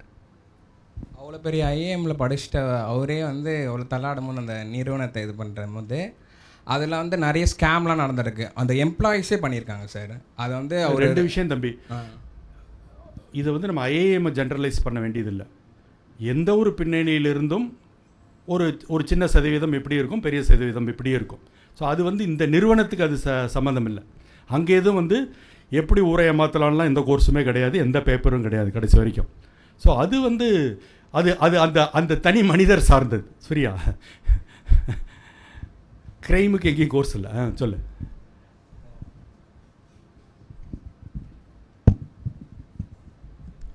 வணக்கம். வணக்கம். என்னை போலே ஒரு பின்புலம் கொண்ட அறிமுகப்படுத்திங்க. பேர் சொல்லுங்க, எந்த கல்லூரின்னு சொல்லுங்க. மாநில கல்லூரி சுபலட்சுமி, தமிழ்துறை 2ஆம் ஆண்டு படிச்சுட்டு இருக்காங்க. 1ஆம் ஆண்டா 2ஆம் ஆண்டா? 2ஆம் ஆண்டு. ஏன் இவ்வளோ ஒரு சந்தேகம்? சரி. எந்த ஊர் நீங்கள்? மதுரை. அது பக்கத்தில் எந்த ஊர்? மேலூர். அது பக்கத்தில் எந்த ஊர்? நாவினிப்பட்டி. சொல்லுங்கள். என்னை போலே ஒரு பின்புலம் கொண்டவர் இவ்வளவு உயரத்தில் நின்று பேசுகிறத பார்க்கும் பொழுது ரொம்ப சந்தோஷமாக இருக்கு. மகிழ்ச்சி, ரொம்ப மகிழ்ச்சி, ரொம்ப மகிழ்ச்சி. அதுதான் நோக்கம். என்னுடைய பேச்சோடைய நோக்கம் அதான், வேறு ஒன்றுமே இல்லை. நான் வந்து 2ஆம் ஆண்டு படிச்சிருக்கும் போது ஒரு நாள் ராத்திரி 12 மணி இருக்கும். நம்ம படிச்சுட்டு இருக்கோம், அடுத்து என்ன பண்ண போகிறோம் அப்படின்ற கேள்வி வரும் பொழுது எம்ஏ பண்ணலாம், பிஹெச்டி பண்ணலாம் அப்படின்னு தோணுச்சு. ஆனால் நம்ம இதே இடத்துல வேலை பார்த்தா நல்லா இருக்குமா அப்படின்ற ஒரு கேள்வி வந்தது. வெளிநாடுகளில் போகலாமே அப்படின்னு தோணுச்சு. நான் யூடியூப்பில் நிறைய தேடி பார்க்குறேன். ஜெர்மனியில் வேலை பார்க்குறதுக்கான வாய்ப்பு இருக்குது. யூடியூப்பில் வந்து ஒரு அம்மா பேசுகிறாங்க. அவங்களுடைய மெயில் ஐடி எடுத்து அவங்களுக்கு நான் மெசேஜ் பண்ணி அவங்க நம்பர் வாங்கி அங்கே என்ன மாதிரி பல்கலைக்கழகங்கள் இருக்குது, அங்கே எந்தெந்த இடங்களில் தமிழுக்கான வேலை வாய்ப்பெல்லாம் இருக்குதுன்னு கேட்டிருந்தேன். அவங்க குறைவாக கொஞ்சம் சொன்னாங்க. உங்களுக்கு தெரிஞ்சதை நீங்கள் பகிர்ந்துக்கிட்டிங்கன்னா ரொம்ப நல்லாயிருக்கும். இல்லை, அதாவது நமக்கு வந்து பார்த்திங்கனாக்கா அயல் நாடுகளில் போய் தமிழ் சார்ந்து படிக்கிறது அப்படிங்கிறதுக்கான வாய்ப்புகள் ரொம்ப குறைவு. ஏன்னா தமிழுக்கு தமிழ் உயர்கல்விங்கிறது இங்கே தானே. அப்போ வேலை வாய்ப்பு சார்ந்து நீங்கள் யோசிக்கலாம். அங்கே இருக்கிற ஊடகங்கள் இன்றைக்கி பார்த்திங்கன்னா, என்னுடைய லலிதாவின் பாட்டுக்கு பாட்ட ஒரு 4-5 நாடுகளில் போய் அங்கே இருக்கிற ஆடியன்ஸ் வச்சு பண்ணேன். Canada, France, German, UK.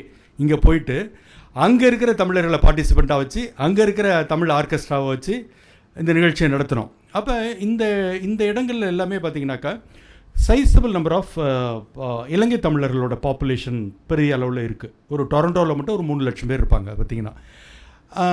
அப்போ அதனால் தமிழ் சார்ந்த ஊடகங்கள் அங்கே இருக்குது. அங்கே ஒரு 4 FM இயங்குது, அங்கே ஒரு டிவி சேனல் இயங்குது. அந்த மாதிரி இந்த மாதிரி இடங்கள் இருக்குது. ஸோ அப்போ என்ன பார்த்திங்கனாக்கா அந்த ஊடகங்கள் சார்ந்து ஏதாவது வாய்ப்புகள் இருக்கான்னு நீங்கள் முயற்சி பண்ணும்போது அதுக்கான வாய்ப்புகள் சரி. படிக்கிறதுங்கிறத விட வேலை சார்ந்து பார்க்கும்போது உங்களுக்கு கொஞ்சம் வாய்ப்புகள் சற்று அதிகமாக இருக்கும்.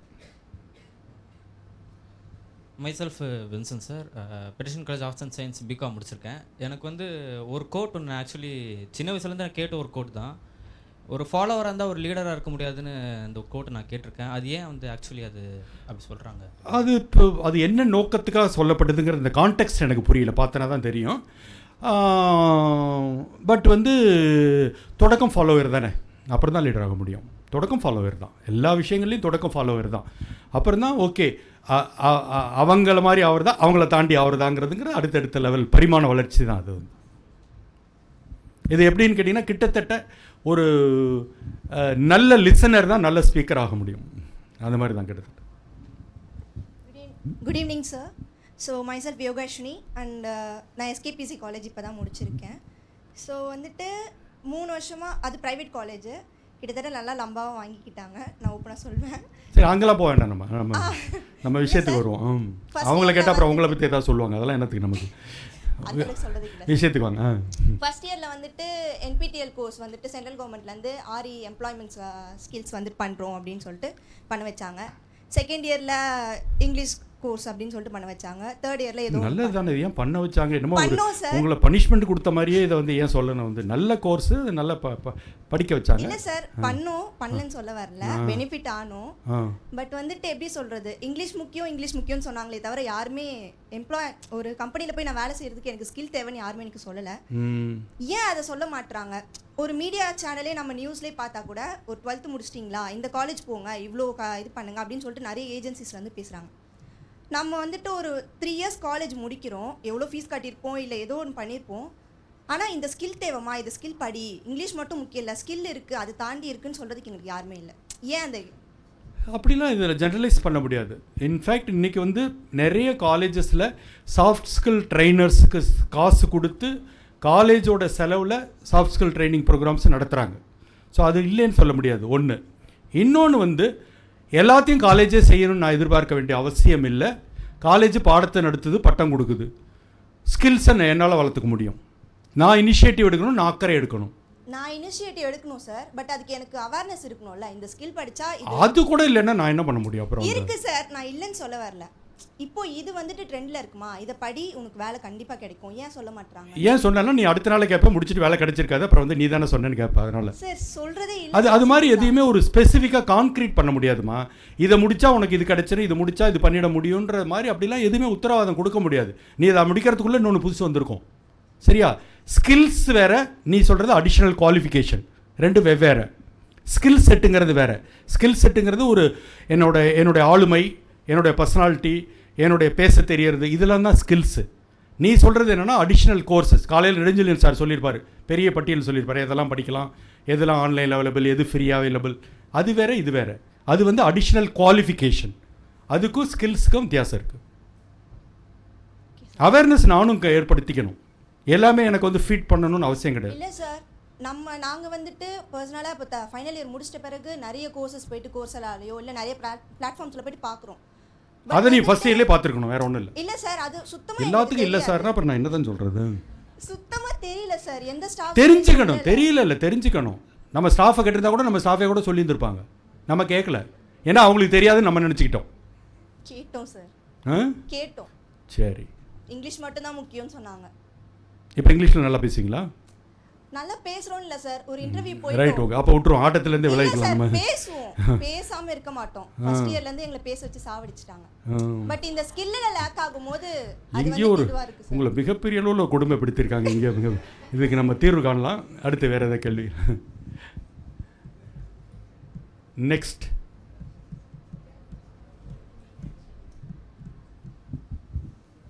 வணக்கம் ஐயா, என்னோட பேர் கணேசன், கோயம்புத்தூர் பூசாக கலை அறிவியல் கல்லூரியிலிருந்து வரேங்க ஐயா.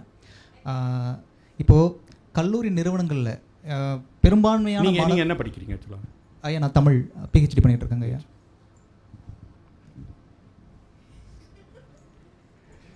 முடிக்க மாட்டேன், என்ன பண்ணுவீங்க இப்போ?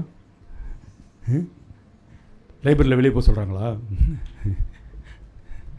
சொல்லுங்கள் ஐயா. கிராமப்புற சூழல்லேருந்து கல்லூரிகளுக்கு வரக்கூடிய நிறைய மாணவர்கள் அப்படிங்கிறவங்க உள்ளே வராங்க, தலைமை பண்புகளை வளர்த்துக்கணும் அப்படின்போது. இப்போ தமிழ் தான் ஆல்ரெடி நீங்களே சொல்லியிருந்தீங்க ஐயா, தமிழ் அப்படிங்கிறத வேறு ஒரு பார்வையில் பார்க்கக்கூடிய அப்படிங்கிறது நிறைய கல்லூரிகளில் பார்க்குறாங்க. அப்போ அதுவே தான் எடுத்த கோர்ஸ் எங்கே தப்பாக எடுத்துட்டோமோ அப்படிங்கிற ஒரு மனநிலையில் வரக்கூடிய மாணவன் அதை தாண்டி அது வந்து கிட்டத்தட்ட எல்லா கோர்ஸுக்கும் வரும். நீ பிகாமில் போய் கேளுங்க, அவங்க எடுத்த கோர்ஸ் தப்பாக எடுத்துருப்பான்னு எடுப்பான். என்ஜினியரிங்கில் ஈஸியாக எடுத்தவனு கேளுங்க, ஐயோ நான் இது எடுத்துருந்துருக்கலாம். இதுக்கு வந்து ஆன்சரே கிடையாது. நம்ம கிளாரிட்டி வேணும். லைஃப்பில் இதை பண்ண போகிறோமா, முடிவு எடுத்துகிட்டு அதை பண்ணணும். அதுக்கப்புறம் ஊரில் சொல்கிறாங்கிறதுக்காக நம்ம ஐயோ தப்பாக எடுத்துட்டோமாங்கிறது நாளைக்கு ஜாபுக்கு போன பிறகு கூட அது வரும். இது வந்து என்னோட கிளாரிட்டி, நான் தெளிவாக இருக்கணும், நான் எடுத்த முடிவில் உறுதியாக இருக்கணும், அவ்வளோதான். மற்றவர்களுக்கு பார்த்தீங்கன்னாக்கா எதுவுமே பண்ண முடியாது. நான் வந்து அட்வர்டைஸிங் இண்டஸ்ட்ரி, விளம்பரத்துறை, நான் உள்ளே வர காலகட்டத்தில் என் சொந்தக்காரன் கிடையாது, அவனுக்கு அது என்னன்னே தெரியாது. அட்வர்டைஸிங் இண்டஸ்ட்ரியை பொறுத்தவரைக்கும் டைமிங்ஸ் கிடையாது. நைட்டு 8 மணி 10 மணி வேலை செய்வேன், சனி ஞாயிறு வேலை செய்வேன். ஊர்லேருந்து ஒரு சொந்தக்காரன் கிளம்பி வருவான் ஞாயிற்றுக்கிழமை. எங்கே அவர் ஆஃபீஸ் போயிருக்காரு, எங்களை வர வேணாம்னு சொல்லி தான் வந்துருக்க மாட்டோம். ஞாயிற்றுக்கிழமை எந்த ஆஃபீஸாவது இருக்குமா? இதுக்கு எதுக்கு இந்த மாதிரி சொல்கிறாரு, இப்படிலாம் இருந்தது. அதே ஒரு 20 வருஷம் கழித்து இந்த டிவியில் வருதில்ல, அது யார், நம்ம இவர் பண்ணது தான். அது வரைக்கும் வெயிட் பண்ணணும். சரியா? இவனுங்களுக்காக பார்த்தா நம்ம எதையுமே செய்ய முடியாது. அதுதாங்க, இல்லை பல்வேறு தயங்களுக்கு பின்புலத்திலிருந்து வரக்கூடிய மாணவர்கள் அப்படிங்கிறவங்கள அதுலேருந்து உடைக்கணும். அதுதாங்க ஐயா. தலைமைகளே வந்துட்டு பார்த்தீங்கன்னா, இப்போ தலைமையில் இருக்கக்கூடிய அது துறைத்தலைவராக இருக்கட்டும், அல்லது முதல்வர்களாக இருக்கட்டும், அல்லது பல்வேறு தலைமை ஆசிரியர்களும் சரி, பல்வேறு சிக்கல்களை வந்துட்டு மாணவர்களுக்கு ஏற்படுத்தக்கூடிய சூழல் ஏற்படுதுங்க ஐயா. ஆல்ரெடி வந்துட்டு தானே வந்துட்டு ஒரு காம்ப்ளெக்ஸில் இருக்கக்கூடிய மாணவர்களை இவங்களும் சேர்ந்து கொடுக்கறது அப்படிங்கிறது, சில மாணவர்கள்லாம் எம்ஏ முடிக்காமையே வெளியில் போகக்கூடிய சூழலாம் ஏற்படுது. பிஏ முடிக்காமையே பல்வேறு பார்ஷாலிட்டி, அதை ஓப்பனாக சொல்ல முடியாது. புரிஞ்சுட்டு நீங்கள் பேசுகிற விஷயம் இது எல்லாம் இதுக்கு மத்தியில் தான் நம்ம படித்து வரோம். இது எல்லா இடத்துலையும் இருக்குது. அந்த முரண்களை சமாளித்து தான் வரணும். அது இது எல்லாமே தான் ஒரு ஸ்கில். இதில் இப்போ நீங்கள் யோசிச்சு பாருங்கள், என்னோட பயணத்தில் நான் எவ்வளோ சந்திச்சிருப்பேன். இதில் தப்பிச்சு ஓடுறதுங்கிறது ஒரு வழி இருக்குது, பார்த்துருவோமே நின்று அப்படிங்கிறது ரெண்டாவது இருக்குது. ரெண்டாவது முடிவு எடுத்துட்டேன்னா எவனும் ஒன்றும் பண்ண முடியாது. பல நேரங்களில் தப்பிச்சு ஓடுறது தான் வசதி. என்ன தான் ஆகுதுன்னு பார்த்துருவோமே. யோசிச்சு பாருங்கள், எவ்வளோ சந்திச்சிருப்பேன், எவ்வளோ மீடியாலாம் என்ன அவ்வளோ ஈஸியாக. இது காம்படிஷன் இல்லாத உலகம். எவ்வளோ பேர் உங்களை வளர்த்தோட 2% இருந்தால் 98% உங்களை பேக் பண்ணுறதுக்கு ரெடி பண்ணிகிட்டு இருக்கோம். எவ்வளோ விஷயங்கள் பார்த்துருவோம், எல்லா இடத்துலையும் பார்த்துருவோன்னு முடிஞ்சு போச்சு, அவ்வளோதான். அது வரணும், இயல்பாக வரணும். அது எப்போன்னா நம்ம சாதாரண பின்புலத்தில் இருந்து வரும்போது கண்டிப்பாக வரணும். என்னதான் பார்த்துருவோமே. அது உங்களுக்கு வந்து நம்ம பல நேரத்தில் இந்த அது ஒரு சைக்கலாஜிக்கல் தான். இப்போ ஒரு இன்டர்வியூ ஹால் வாசலில் 6 பேர் வெயிட் பண்ணிகிட்டு இருக்காங்க, சரியா? இதில் ஒருத்தனோ ஒரு பொண்ணோ ஒரு பயங்கர சீன் காமிச்சிட்டே இருப்பாங்க. இங்கே போகிறது அங்கே வருது, இந்த வேலை எனக்கு தாங்கிற மாதிரியே சீன் காமிச்சிட்டு இருப்பாங்க. அது வாய் திறந்தால் எதுவும் விளங்காதுங்கிறது அப்புறம் தான் தெரியும். நம்ம அதுலேயே அப்செட் ஆகிடுவோம், புரியுதா? அந்த வாய் திறக்கிறதுக்கு வெயிட் பண்ணிகிட்டு இருக்கணும். ஸோ இதுதான் எல்லாத்தையும் நின்று பார்த்துருவோம், அவ்வளோதான், சரியா? அவங்க துண்டு சீட்டு கொடுத்து விட்ட காரணத்தால் நிகழ்ச்சி இதோடு நிறைவு செய்து கொள்வோம். மற்றபடி எனக்கு வந்து ஒரு நல்ல ஆடியன்ஸ் மத்தியில் நம்மளுடைய ஒரு எதிர்காலத்தில் நல்லா ஜெயிச்சு பெரிய அளவில் வரப்போகிற ஒரு சகோதர சகோதரிகள் மத்தியில் என்னுடைய அனுபவங்களை பகிர்ந்துகிட்ட ஒரு மகிழ்ச்சியும் நிறைவோடு இந்த அரங்கத்திலேருந்து நான் விடைபெறேன். இந்த வாய்ப்பை எனக்கு உருவாக்கி கொடுத்த நண்பர் மனுஷபுத்திரன் அவர்களுக்கு மீண்டும் என்னுடைய நன்றி. தொடர்ந்து உயிர்மை டிவியோட வீடியோஸை பார்க்க சேனலை சப்ஸ்கிரைப் பண்ணுங்கள். உடனடி அப்டேட்ஸை பெற பெல் ஐக்கானை ப்ரெஸ் பண்ணுங்கள்.